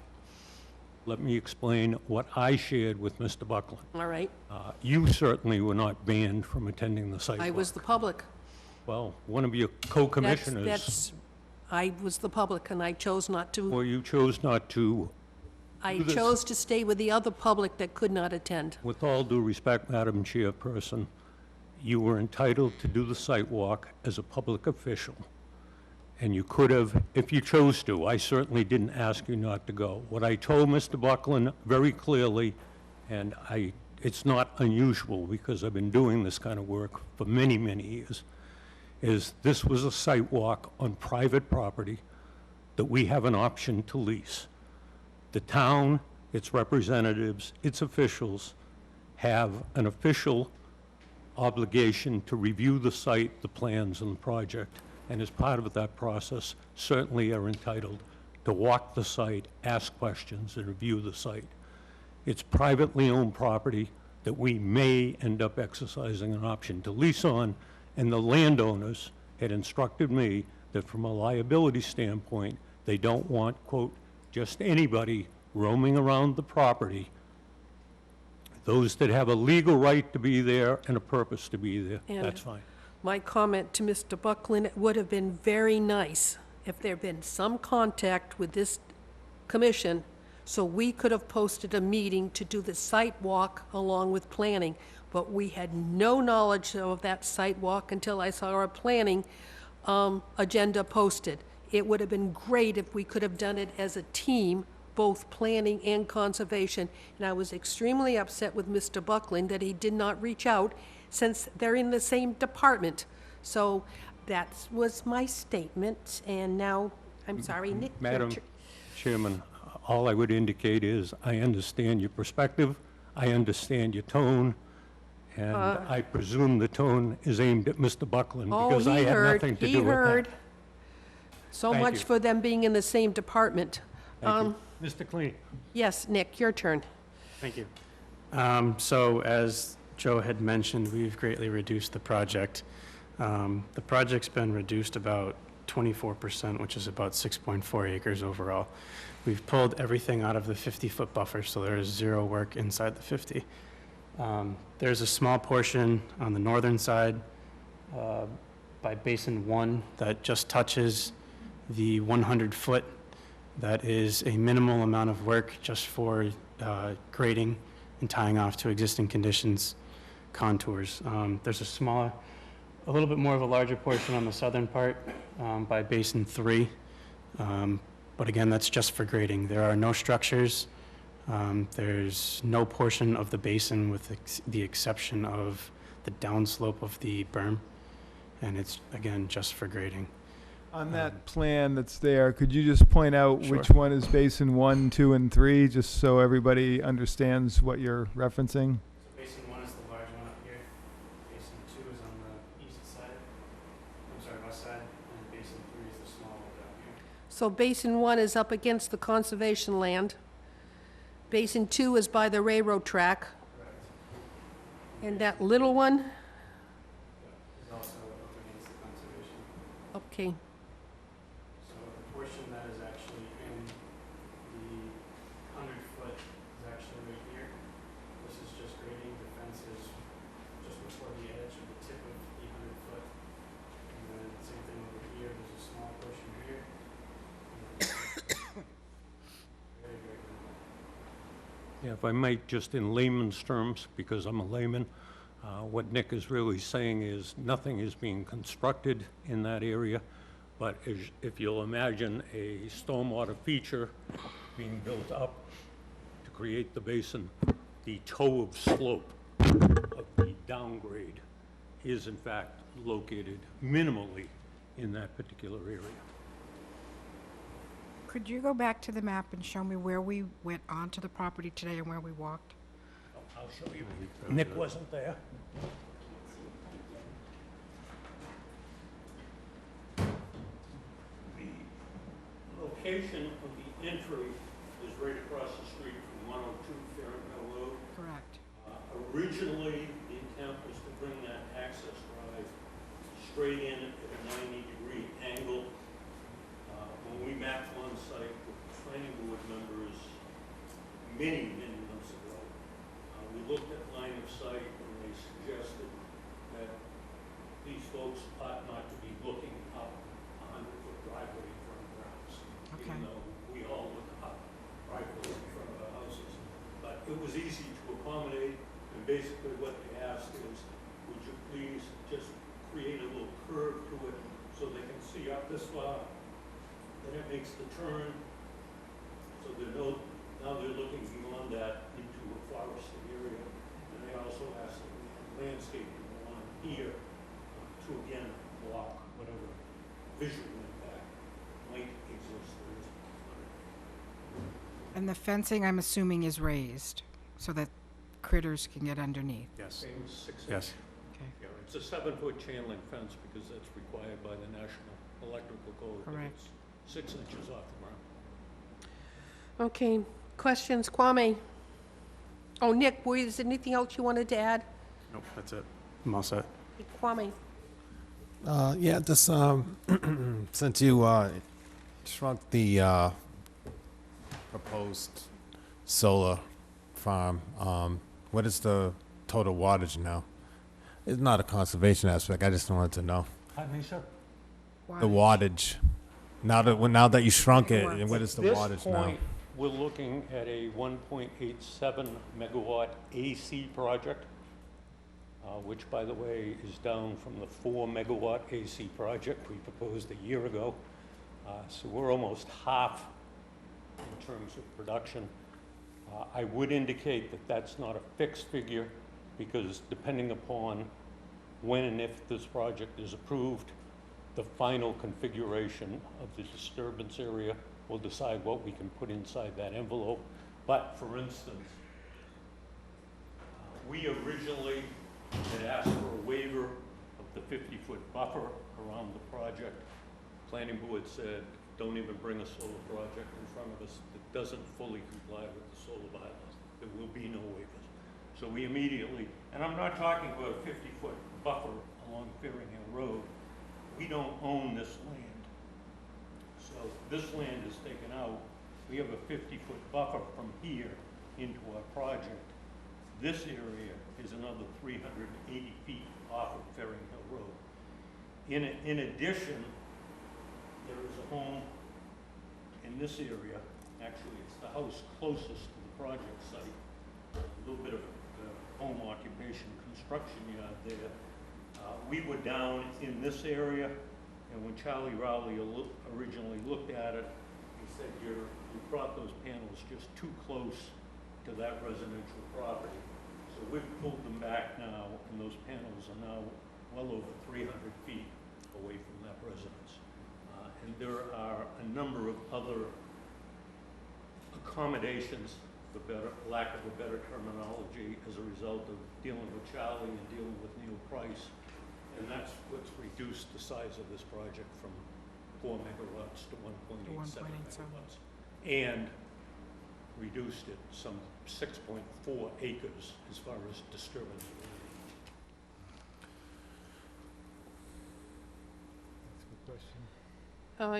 Yes, please. So what is the figure at this point in terms of acreage that needs to be cleared? Subject to what we're revising currently, we're under 20 acres. Okay, but when you have the revised plans, you'll have a more specific figure, I'm assuming? We'll have an exact figure. Yeah, okay. But quite honestly, this pretty much gets us to where we were with Charlie's original review and Neil Price's sizing of the basins. Charlie came back in his letter last night and asked for some further buffering, which will require further shrinking. He's also asking for some increase in the square footage of the basins, and we don't have room to reduce this way. So any of the increases in basins or stormwater features that Charlie's requested will result in further reduction in the solar array itself. Okay, anything else, Kwame? Well, I was just going to ask about the stormwater. I mean, I think I'm just a little concerned with the drainage features, you know, as far as the hydraulics report came back. That's all good, but we all know Mother Nature finds its way, but that's all I'm going to say. I think that's With good. regard to that, you know, I don't want to sound in any way flip about that particular issue, but obviously there were questions asked at the planning board, and it's right to ask the questions here because the public's concerned about it. But it's because of that concern, we're laypersons, planning board's laypersons. It's for that reason the planning board said, without doing the hydrogeology hydraulic assessment, you're not going anywhere. That having been said, it was kind of easy to decide to spend the $33,000 to have it done. The expert came back and said it works, and it works fine. That's what I have to rely on, and quite candidly, that's what the local rules and regulations say. Again, zero rate increase in rate of runoff, zero increase in volume runoff, and again, using his word, insignificant effect on the groundwater mounting. The one other thing I should add, because it's important, because all of this analysis has been done during the last 6 months. One of the things we've agreed to do with both Horsley Witten Group, and Charlie will hear about it in our response, is we're going to have an ongoing monitoring program so that the data that was used to get to this point, there'll be a baseline, and that will be evaluated on an annual basis. And if necessary, some of these stormwater features will be revised to accommodate that. Thank you. Could you repeat insignificant groundwater? I didn't hear what the wording was. There are two issues. Most often, and you probably hear it all the time, you're hearing about groundwater runoff, which is the water that falls on the ground and it runs through and over a site. And generally speaking, a project is considering the rate of runoff, that is, how many cubic feet of water run off the site before the project and after the project. And the standard is you can't increase that rate of runoff, because that means that what's there now is going to be exacerbated, so you can't increase the rate. Further, you look at the volume of water that's coming off the site, and you're not allowed to increase that volume. So that's pretty much the standard in the industry. I quite honestly have been doing solar projects for the last 7 years. I've done them in Maine, New York, Massachusetts, and now I'm in Delaware. Wareham is the first municipality that has ever asked us to look at the issue of groundwater mounding. That is, not only the water that's running off of the site, but you've got a water table established. And when you do what you're doing to the site to develop the project, are you going to raise that water table such that somewhere off-site it could be exacerbated? And basically what Neil Price said is that at the absolute most, off-site, you would see a groundwater increase or raising of about 3/4 of an inch, which he termed insignificant. That is a level, by the way, that when you design a subsurface septic system and go into the Board of Health and say, here's my subsurface septic system design, you never see it's designed to plus or minus 1 inch of the water table. It's always plus or minus a significantly greater amount. So that's how he came to the point. And again, I don't expect you to believe me. We're happy with the results of the hydrogeology report. We're relying on it, and we expect the town of Wareham to rely on its consultant and its consultant's advice. And you also stated that there was no work within the 50-foot Correct. zone. Correct. And someone was talking today about some culvert or something. What they were talking about is part of all of this, there was analysis of groundwater runoff, not groundwater mounding, coming off this site to the railroad bed. The railroad bed, as we've all seen, is kind of a crown. You've got the railroad ties up here, and it kind of crowns down on Correct. both sides. So it was determined that that is not going to have any adverse impact off-site, because whatever runs off beyond that basin, by the way, would run into that kind of trough next to the railroad bed. But in looking at it further, it was determined that that trough runs down the road, and there's a culvert, and that culvert is to take that water further along and out to a wetland. And it's also my understanding that you agreed to take care of the maintenance of Because it that. was determined that the culvert isn't being maintained by the town, and the planning board, in fact, it was somebody by the name of Schultz that brought the matter up to the planning board, said, you know, it's great that you can tell me the water's going into the trough and it's gonna drain off, but if the culvert's blocked, the water Right. isn't gonna drain off. So we agreed that rather than saying to the town, we want you to go clean it, we would talk to the Department of Municipal Services, and as a condition of the project and the O&M plan, we would clean and maintain the culvert. The culvert, okay, thank you. Anything else? That was all my questions. Michael? Yes, on the map right there, first question is, so looks like the majority of shrinking of the, excuse me, so far solar panels were done on the southeast corner of the blue map, is that correct? A lot of it was here, happened in here, happened again here, because in order to increase the capacity of the basins, All right. Now, I'm sorry, go ahead. I'm sorry if I cut you off there. we had to eliminate panels to take that area. Okay. Now that I'm seeing this project from the overview, where in vicinity is the conservation area of this town? How close is that? That's right there. Okay. Now, any concern of runoff going into nearby, like little streams, wetlands, or so forth? Because as Kwame, I'm a little concerned. Mother Nature always finds a way. And of course, those streams could go into, eventually, not to people's homes per se, but out into Bunce's Bay. and- Again, important here, because when you're talking about impact on residential properties, you're looking at rate of runoff, volume runoff, and groundwater mound, level of ground. When you're dealing with the conservation area and the wetlands, you're not worried about the groundwater mounding, because that's already a saturated area.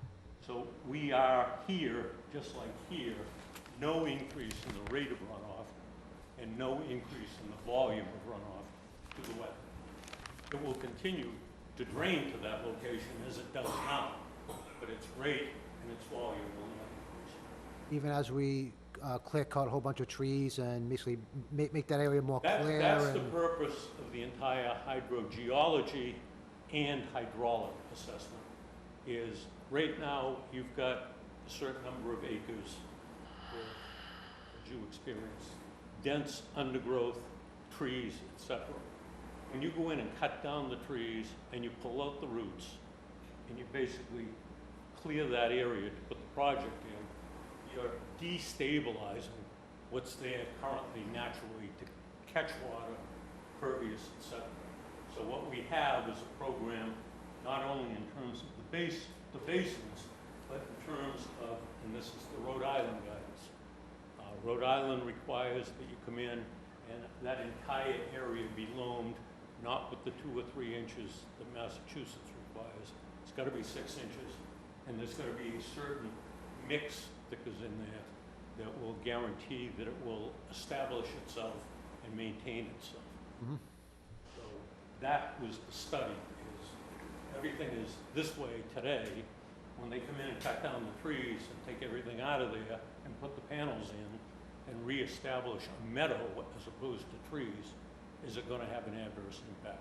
And that's the underlying purpose of this study. Okay, and what guidance are we going by? Rhode Island or Mass in this study? In this There were project? certain guidelines that they looked at because they were Massachusetts requirements. But when it came time to mitigation, Neil Price wanted us to go by Rhode Island guidance because it was what term more restrictive and created a better project. Even though we're a good hour away from the Rhode Island border, I mean, that makes no sense geographically. We should be going by Mass guidance because last I checked, we live here in Massachusetts. I don't understand that. Well, I normally would have argued that because quite honestly, it'd make my project cheaper. But when the planning board says, do what our consultant tells you to do, But that's a consultant says, different do argument. this, That's a I'm not different, going to argue with it. that's a different argument for a different board, obviously. Exactly. All right, anyway, that's all I got. Anyway, go ahead. Carol, any questions? No questions. Nicole? I just had one question. You had said something about annually you'll revisit to make sure that the stormwater runoff, all of that stuff is working correctly, right? That's what you said? It's very logical when you think about it. There's a hazardous waste cleanup. They do monitoring wells to make sure everything's out of there, and then they maintain those monitoring wells.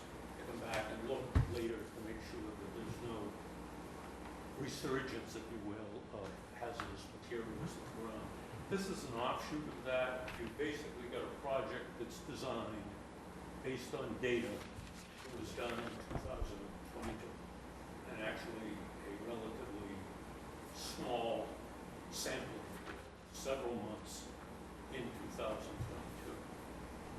It's a logical and rational question to say, well, that's fine, you're designing the project for what existed then.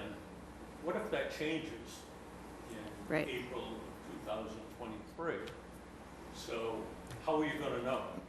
The only way you know is, as Charlie Rowley has recommended we agree to do, we'll maintain certain of those monitoring wells.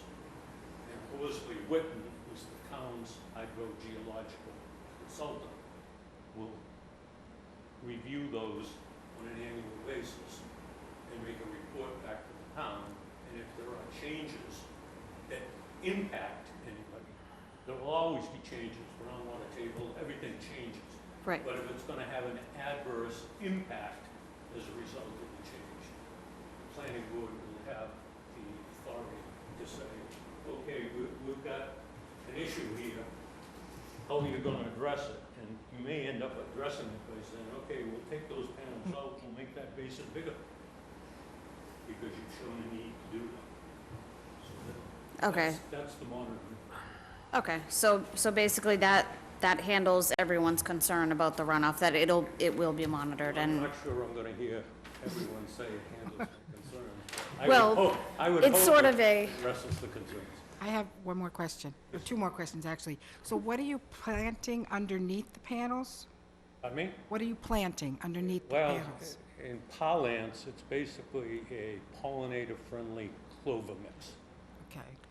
And then my, It has to be easily established and very sustainable, number one, but it also has to be something that we don't have to come in and cut every 2 weeks like your front lawn. right, So we've used this, Con Edison built these projects in 17 different states, and it's pretty much the standard seed mix that we and most in the industry use.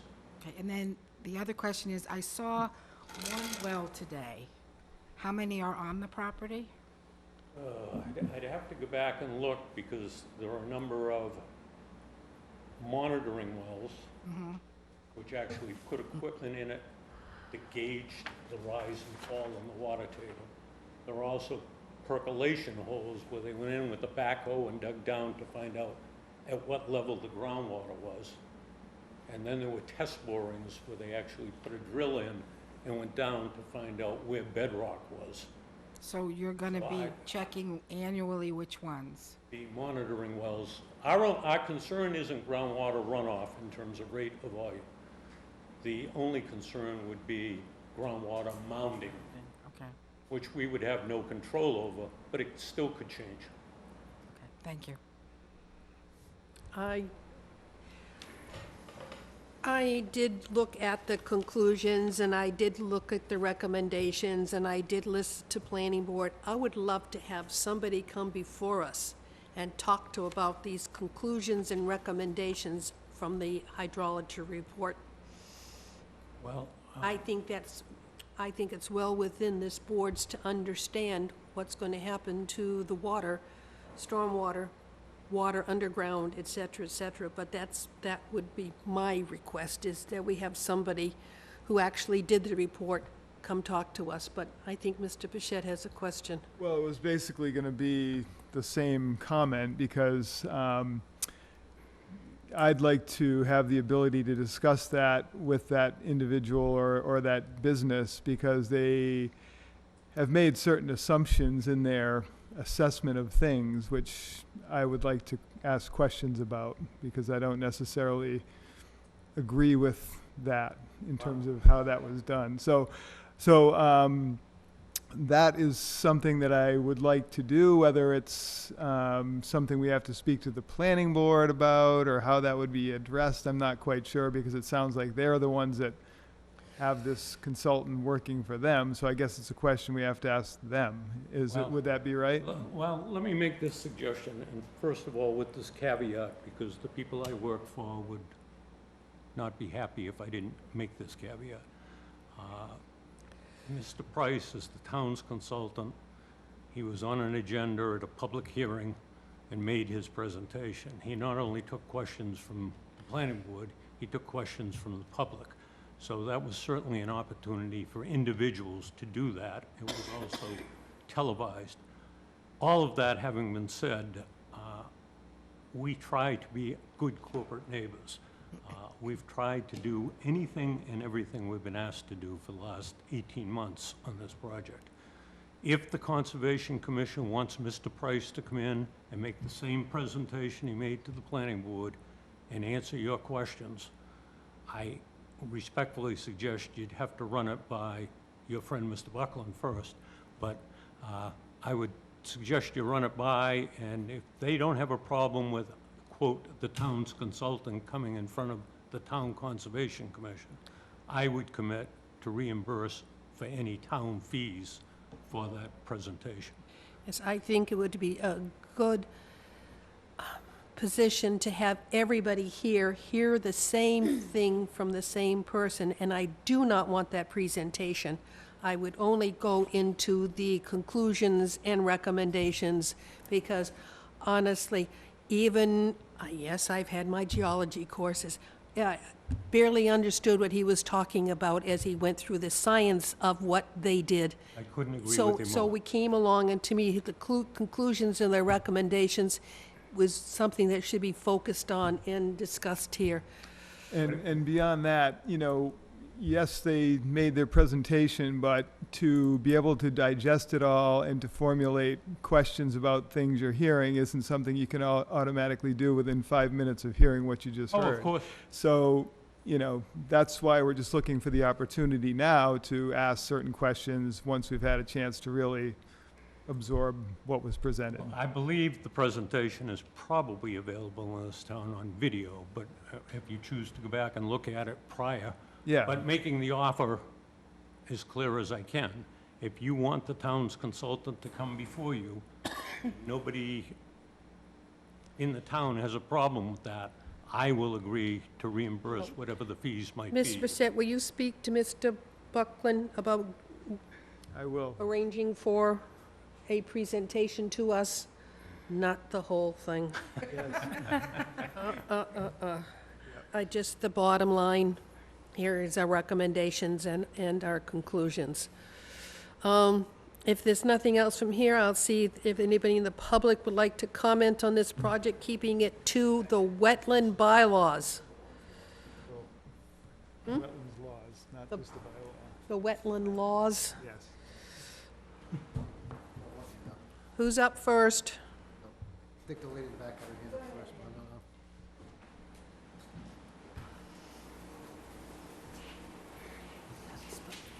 don't know. Please identify yourself, Annie.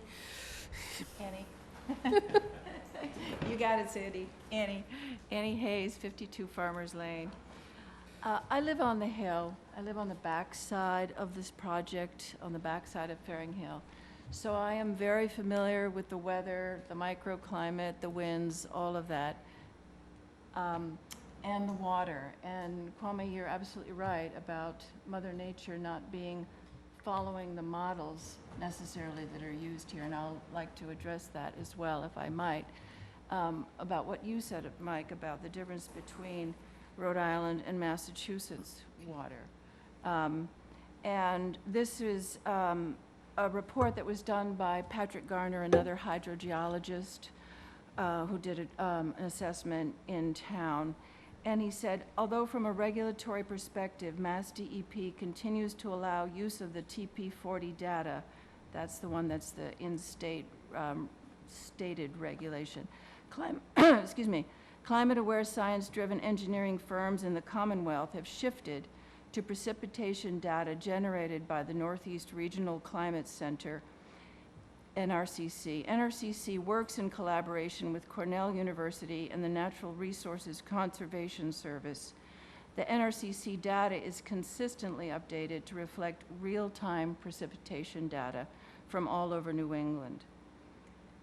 Thus, use of the 1961 data, that's the regulation that Mr. Shanahan refers to in use, disregards 60 years of recorded precipitation data, embedding a mid-20th century period of drought into the 2021 designs.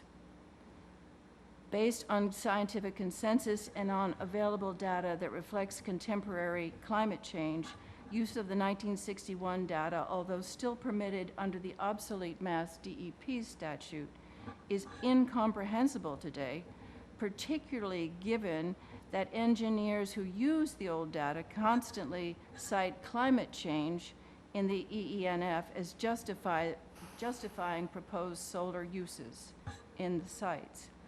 Failure to use accurate extreme precipitation data contradicts that claim. The difference between the 1961 data and the current NRCC data for Wareham follows.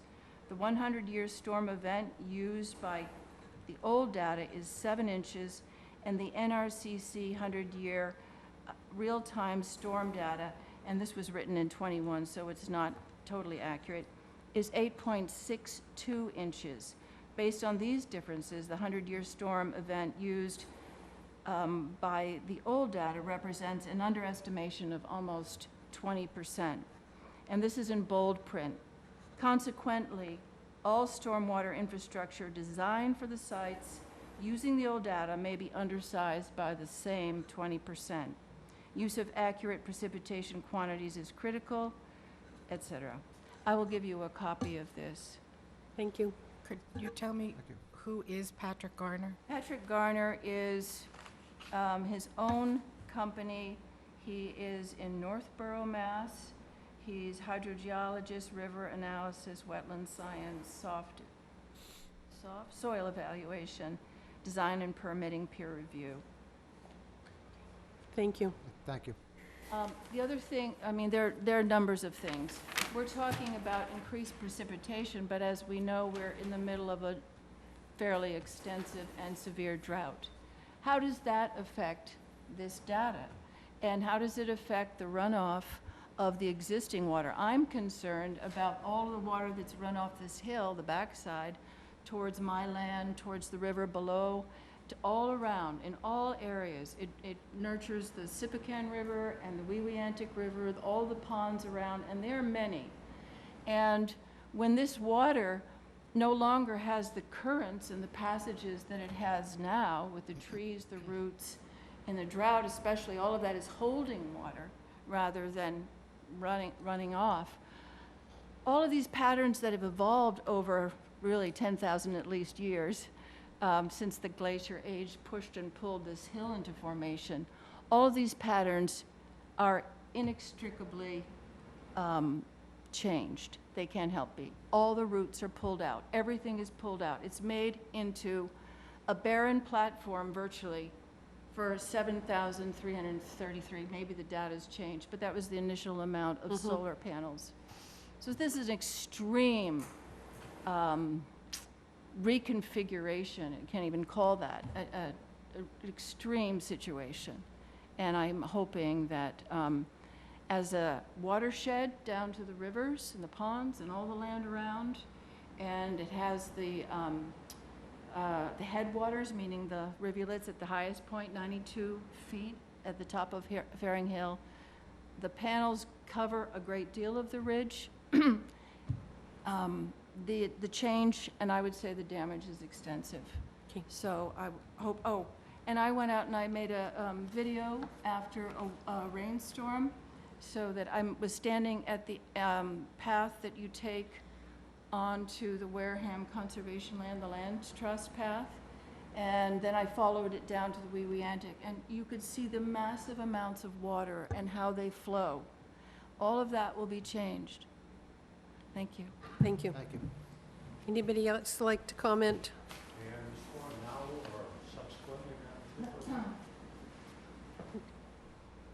Yes, you may. But please, Didn't sound terribly inviting, Madam Chair. no, I know. I'm, Just briefly, and 2 points.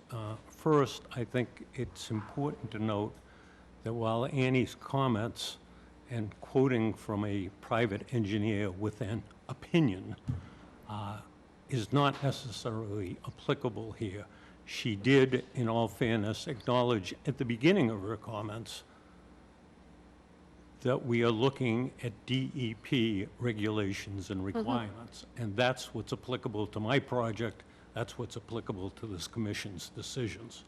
So while there may be an engineer or many engineers with differing opinions on those DEP requirements and regulations, those are the regulations that we're required to follow. The second issue is, I understand Mr. Pachette's comment about the hydrogeologist, but I want to underscore the fact, I didn't go out and pick this guy. This guy wasn't on my payroll, and he wasn't working for me. The town had a list of questions that it wanted answered, and they asked us if we would reimburse the town for its expense to get their job done. So it's very important, because while Mr. Clinny is on my payroll, and quite honestly, he's going to say things that work for my project, but Mr. Price is not on my payroll. He was on the town's payroll. Thank you. And is supposedly an objective expert. Thank you.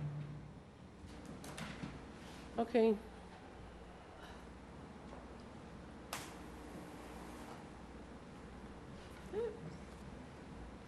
Kathy Pappalardo, Fearing Hill Road and the Wareham Land Trust.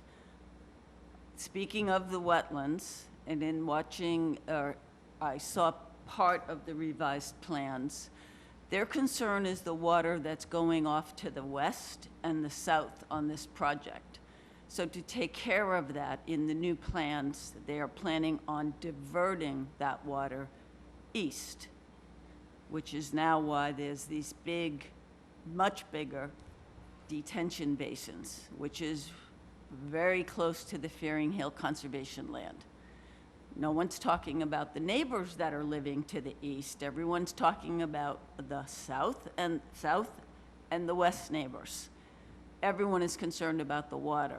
I'm looking at it from a personal viewpoint and also from the Fearing Hill Conservation Area, which is protected by law, and the land trust holds the conservation restriction. The town and the land trust raised all the money to buy that land, and there are wetlands on that property. There's intermittent streams on that property, and they're very close to where all that water's going to be directed to.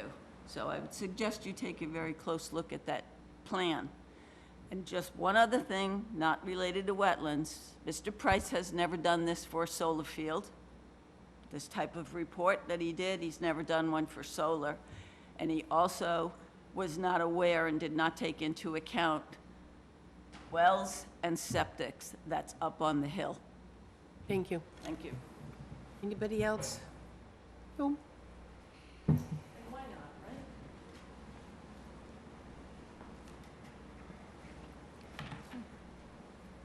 Nancy McHale, Faring Hill Road.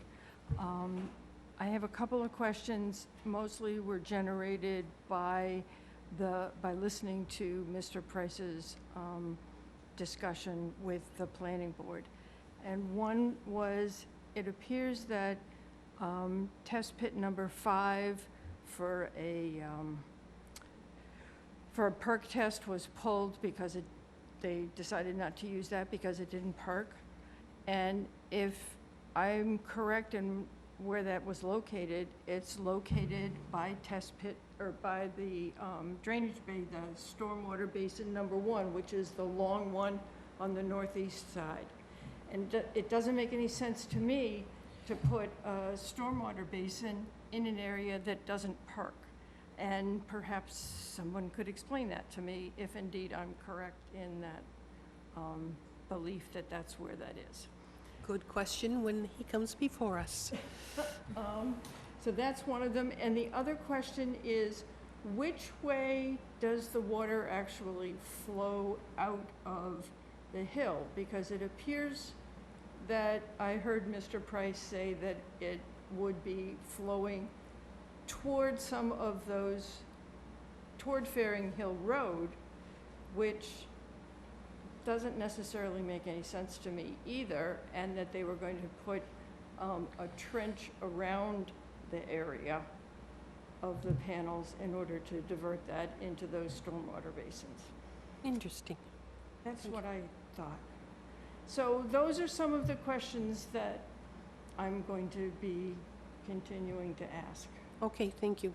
Just thought I'd give you a heads up, and if Mr. Shanahan or Mr. Clenny know any of those answers, I'd be appreciative. Would you be willing to answer her question about the trench around the project? I think probably more Can you come up to the mic, please, one of you? I think it may be more advantageous for Nancy and for the commission, as well as me, to keep those two questions open until we have a final plan, and then I can explain how the system is going to Okay. work. Thank you. Anybody else? I'd like to continue this. I'd like to continue until the 17th, if at all possible. That gives us a chance to get a better answer from Mr. Buckland and whether or not we can get the scientists here to talk to us about the recommendations and conclusions. With all due respect, Madam Chairperson, if the answer tomorrow is no problem, is there some reason do you not have room on the agenda on August 3rd? We haven't seen the August 3rd, so we'll make a motion for August 3rd. I'd appreciate it. So moved. Second. Motion, I have a motion and second, all in favor? Aye. Aye. Aye. Opposed, abstained, 600.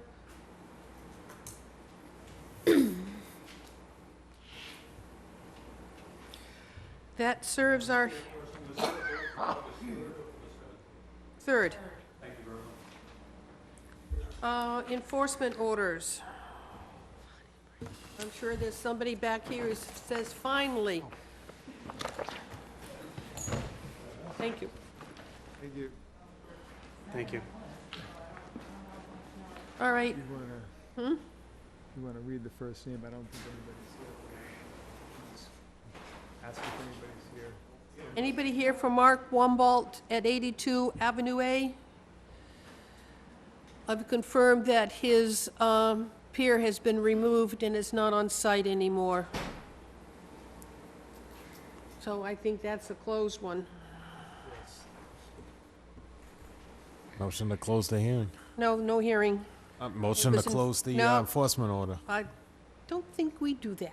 Oh, We're just going to take it off the agenda. The next one is the Onset Board of Trustees, the RLDS campgrounds. Is there somebody here to represent that enforcement order?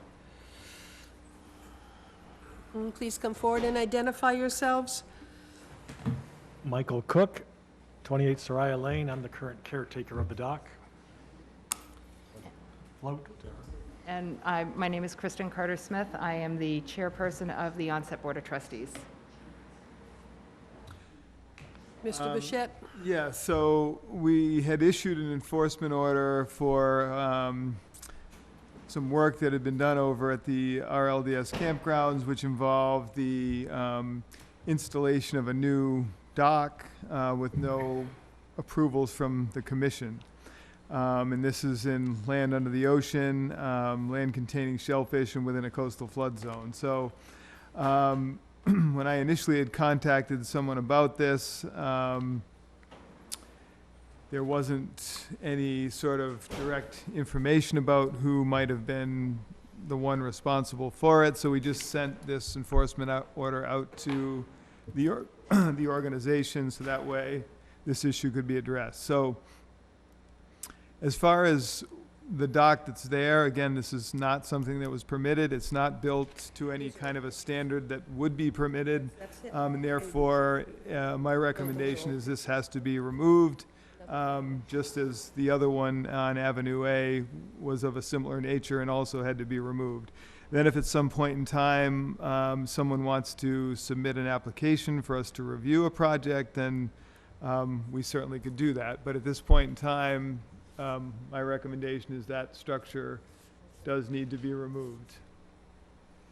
All right, can we...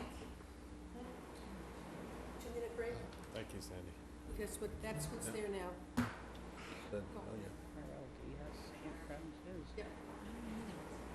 That's okay. I think it might be that one off. No, I'm actually going to join you, so.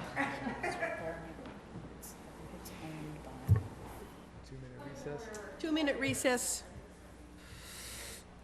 How's it go, Mike? Okay? Sorry, it's been a long meeting. No worries. Excuse me? Highly recommended.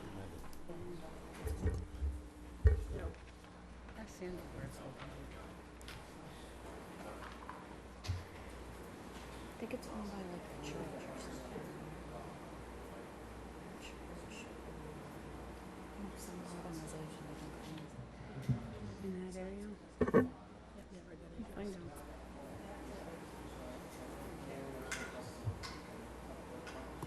So meaning this is in the same location?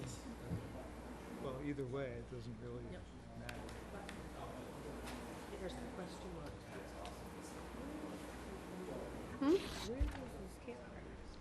On Onset Ave. It is, okay. If you go down Onset Ave, it's on the, going toward Onset, it's on the left. If you go down another street, Camp Street, is it right by Camp Street? Go through the two stone pillars, and keep going straight, it's right there.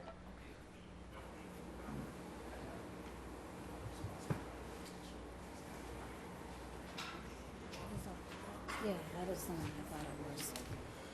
Because there's two ways to get to it. Camp Street's one, and then the road before Camp Street, you can also get to it there.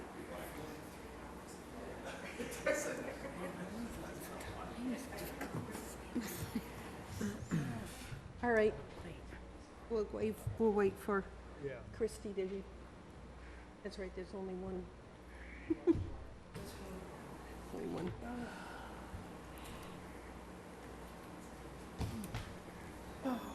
9 o'clock. Oh.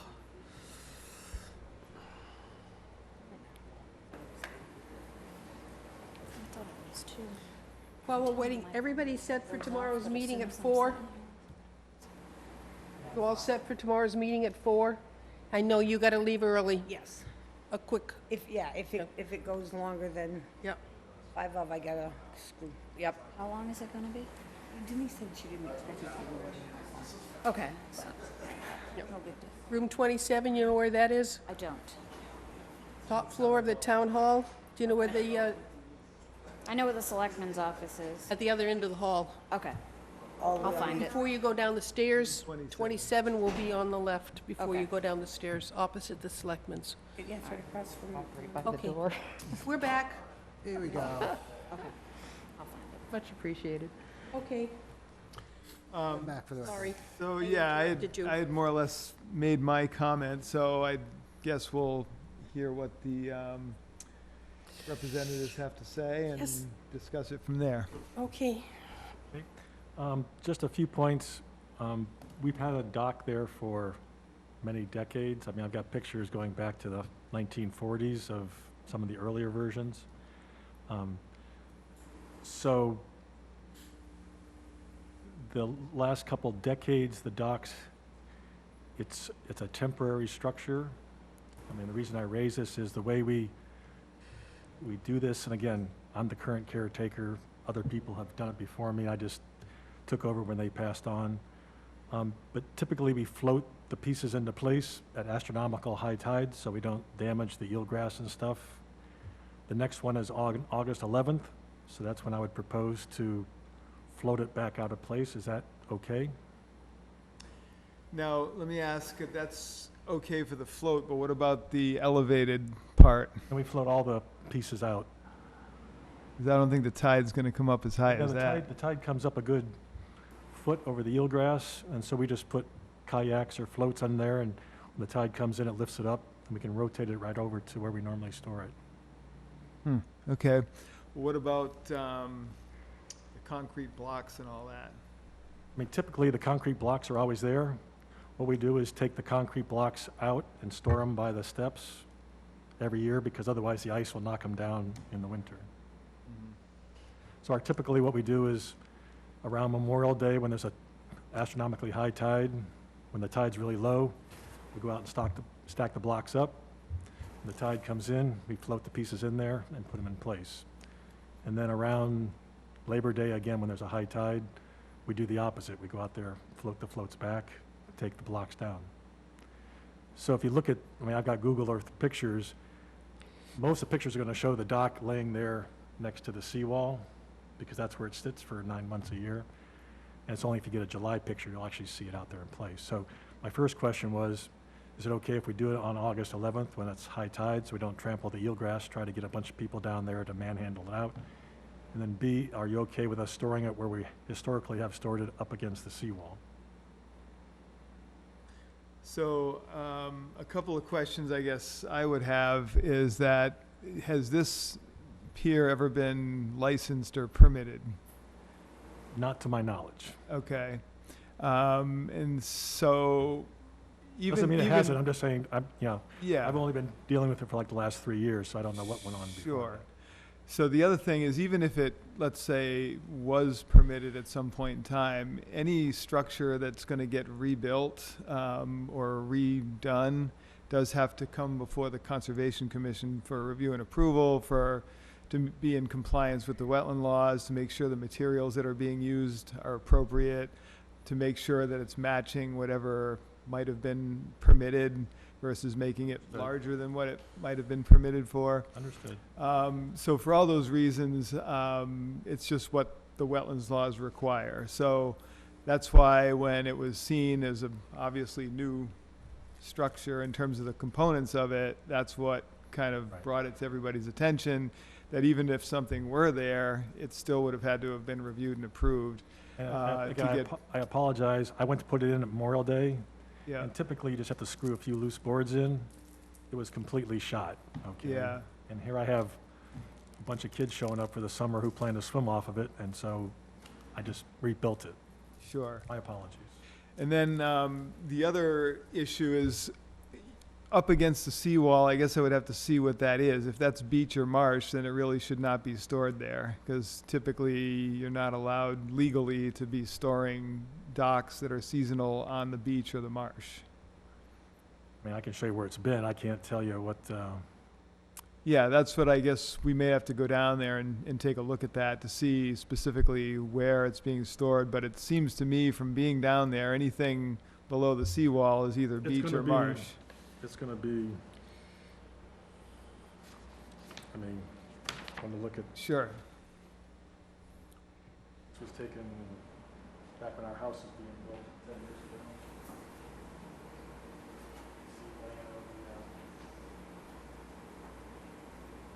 It has to be moved above the seawall on upland. Right, yeah, because it's hard to distinguish from this photo, but just from my recollection, everything at the base of the wall, more or Right, less. it's the base is of the marsh. wall. Like I said, I don't want to move it on the 11th and then put it in the wrong place, okay, so. Now, you said not on the beach, but we store our raft every year on our beach there on the point. Wow. Not anymore. I mean, that's, I know that's a licensed one, but, Well, any of these items aren't supposed to be stored on the beach or the marsh over the winter or off-season. Even if it's a float that's permitted by the harbor master, let's say, you're not supposed to just store it on the beach or the marsh. A lot of times, these things are done and not noticed really, but that's not something that's typically allowed to be done. so even if we pull it up high enough on the beach where it's not, Still on the beach. Yeah, Gotta get off the beach. because it's still subject to tidal action, you get a coastal so storm. where are we it could supposed be- to put them, I guess is the question. Well, that's, Used to come up to like the rec center back in, yeah, it would have to be ago. pulled out somehow, it floated around to the boat ramp, taken out that way, it's, something would have to be done of that nature. But it shouldn't be just left on the beach or the marsh. So I'm just trying to think, 11th is only, 2 weeks away. I'm trying to think of where I'm going to take it on the 11th. Well, that's something to discuss with the community. We don't have a response for that. I'm just trying to understand what our flexibility is and, Wherever you can, some people store them at marinas, some people store them at places where they have land that's not right next to the beach. That's really, again, something that you'd have So, to I mean, figure out. for a few months, if I just floated out in Muddy Cove, it's just a raft. Say that again? If I put the fixed sections on top of the floating section and just anchor it in Muddy Cove for a few months while I figure out where to take it. Do you have a it's- mooring? No, I mean, You're Yeah, not that- going to get an anchor to hold that all winter long. Yeah. no, I'm not talking about all winter. I'm talking about if I'm going to move it on August 11th, I can anchor it out there for a couple of months while we sort out how we're going to figure a permanent. Well, that's again up to the harbor master. You can't just sort of do these things. If he's comfortable with something of that nature, then fine. But again, that requires review and approval from the harbor master. You can't just put floats out there in the water. Okay, I mean, let me take that up with the harbor master to see what, just anchoring a vessel for a couple of months out there is, Usually you have to have a mooring that's worthy of holding what you're trying to anchor, Yep. you know? And then- beyond that, just getting back to the nature of what is there, typically you would never see a dock permitted to be built like that in today's world because structurally it's not really stable. If you had a coastal storm that came in, that would get toppled over fairly easily, or just lifted up and floated off because there's no real stability holding that thing in place. So these are things we have to be concerned with. And also you would typically never get approval to put concrete blocks just on the bottom like that. It typically would be pilings that would hold a dock in place versus just Well, dropping I've something. retained JC Engineering to engineer the dock for the future. I assume they'll be familiar with all those requirements to Yes. build the walkway. Yeah, and the other problematic thing for that particular area is at low tide, there's pretty much no water there. Right.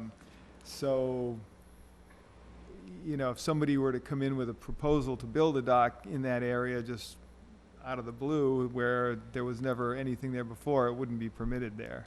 Because you just don't have enough water at low tide to support what the standards are that exist today. So I'm just throwing these things out there. So is it not possible to have a dock that sits on the bottom at low tide? That's right. It's not in today's world as far as, Even though we've had a dock there for generations? well, that's why I asked if it was ever permitted, because, you know, people do have structures that are technically illegal that were never permitted. So if that's the case, then it's not ever been a legal structure in the first place, even though you've had it there. It's not the first time we've seen that situation. So that's why I was asking about previous permitting, you know? I'll have to go back and check. I mean, Yeah. the dock's been there long before, I mean, when I was a kid, the dock was there, so I don't know how far back that goes. Right. Okay, no, I just bringing that up because it's gonna be an issue the commission's gonna have to address if some formal application comes in, and I'm assuming when JC Engineering goes out there to look at it, they're gonna look at these same points that I'm bringing up, and discuss that with you. I mean, it must be possible, though, to have piling such that the float cannot descend to the seabed. Yeah, there are float stops, There are float stops, yes. but then you need 2.5 feet of water underneath your deck, your float. Right, so you typically wouldn't see a situation permitted where you had a float on pilings on float stops and just mud underneath it. That's not something that's, again, permittable because people are typically gonna have boats that are gonna be attached, or they're gonna do other activities off of that structure, and it's just not safe or appropriate if you don't have any water at low tide to do certain things. So that's why the standards have been changed to what they are, and so if it's gonna be considered a new structure, then it's gonna have to adhere to the new standards. Okay, well, let's work the Yeah. details and find where we end up. So that's all I have. It's just, you know, up to the commission as to how much time you want to give them to get that moved out of there.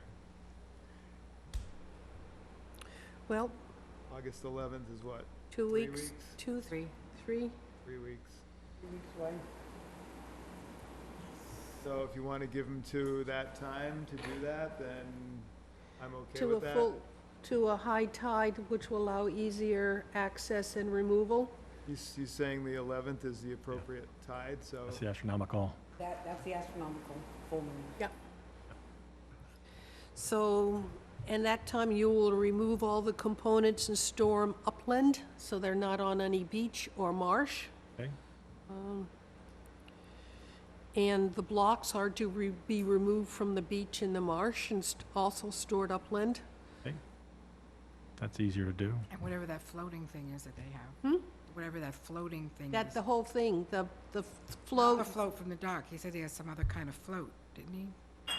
I don't know what Some other that, thing that he was gonna anchor out there? No, he was talking about this structure. He was Oh. gonna anchor. I mean, there's a float, a ramp, and Yeah. then a walkway. walkway, yep. Okay. Well, you'll have to speak to Mr. Buckminster regarding anchoring that, but I honestly would not trust putting an anchor in Muddy Cove and expect it to hold for any wind change that occurs. We've seen some pretty good blows Oh, in there. you can never get enough scope to put up with a shifting wind out there, but that's up to Okay, Gary that's to him, say. yeah. Yep. Not So the, all dock, pier, ramp, support structures must be removed from the beach marsh area by August 11th. I guess we need a, Or on or after that, because obviously if that's the day, then. Right. yeah, That day. but we'll need a ratification of the enforcement order. Okay, we could, do any fines go into any of We're this? going there. Oh, okay. Move to ratify the enforcement order? I have a motion. Second. All in favor? Aye. Aye. Aye. So we've ratified the enforcement order. We've given you a date for removal, and now we're going to talk about fines for having an illegal pier. What have, Do $300 fines, don't we? any work requiring Conservation Commission approval in wetlands, no work zone plus full restoration, that's a $300 fine for doing work that was not, a project that was not permitted within our 30-foot no work zone. I think that does it. A $300 fine. Someone make a motion? Move that we impose a $300 fine for work Second. done without approval. Second. And I have a second, all in favor? Aye. Opposed, abstained, 600. Thank you. Thank you. So I guess we'll be hearing from one of your engineers as to what to replace it for next year. That's right. Okay, thank you. Thank you for your time. Thank you for sitting here. And we're not done. Ah, We have certification of compliance. Are they good? Yes, they are good.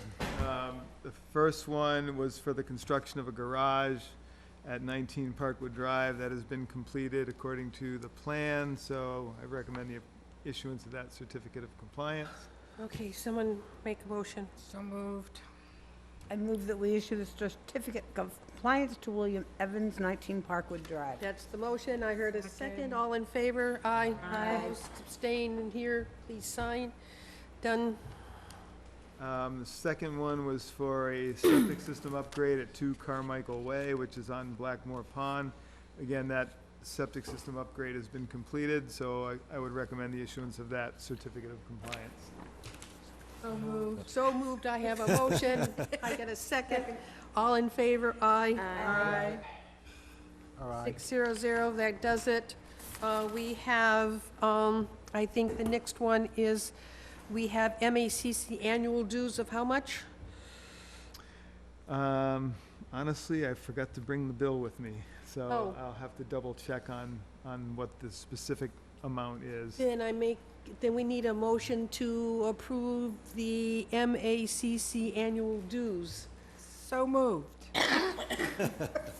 Okay, Second. Second, all in favor? Aye. Aye. somewhere in the neighborhood And of please, 200 We have no minutes to approve tonight?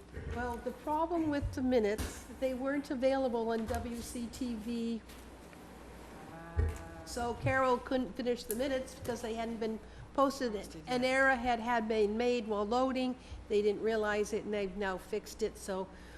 And I still have a set of minutes I Yes, you have do. to finish. And as at well. what point does the townsperson do our minutes, because our minutes from the first meeting in July are due? Oh, boy. And has she started working on them? At what point do we get priority?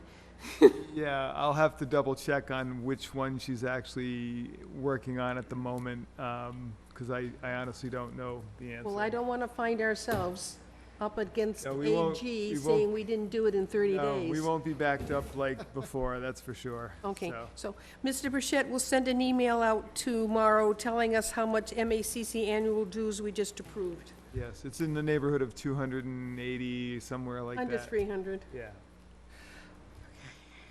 If anything from anybody else, if not, I move that we close the meeting? we are adjourning. Did we at- adjourn the we're meeting? adjourning at 9:10. Second. Yay, all in favor? Aye. And we're going to continue to meet in person. Yay. Super. Thank you, everybody. Till tomorrow. Until tomorrow.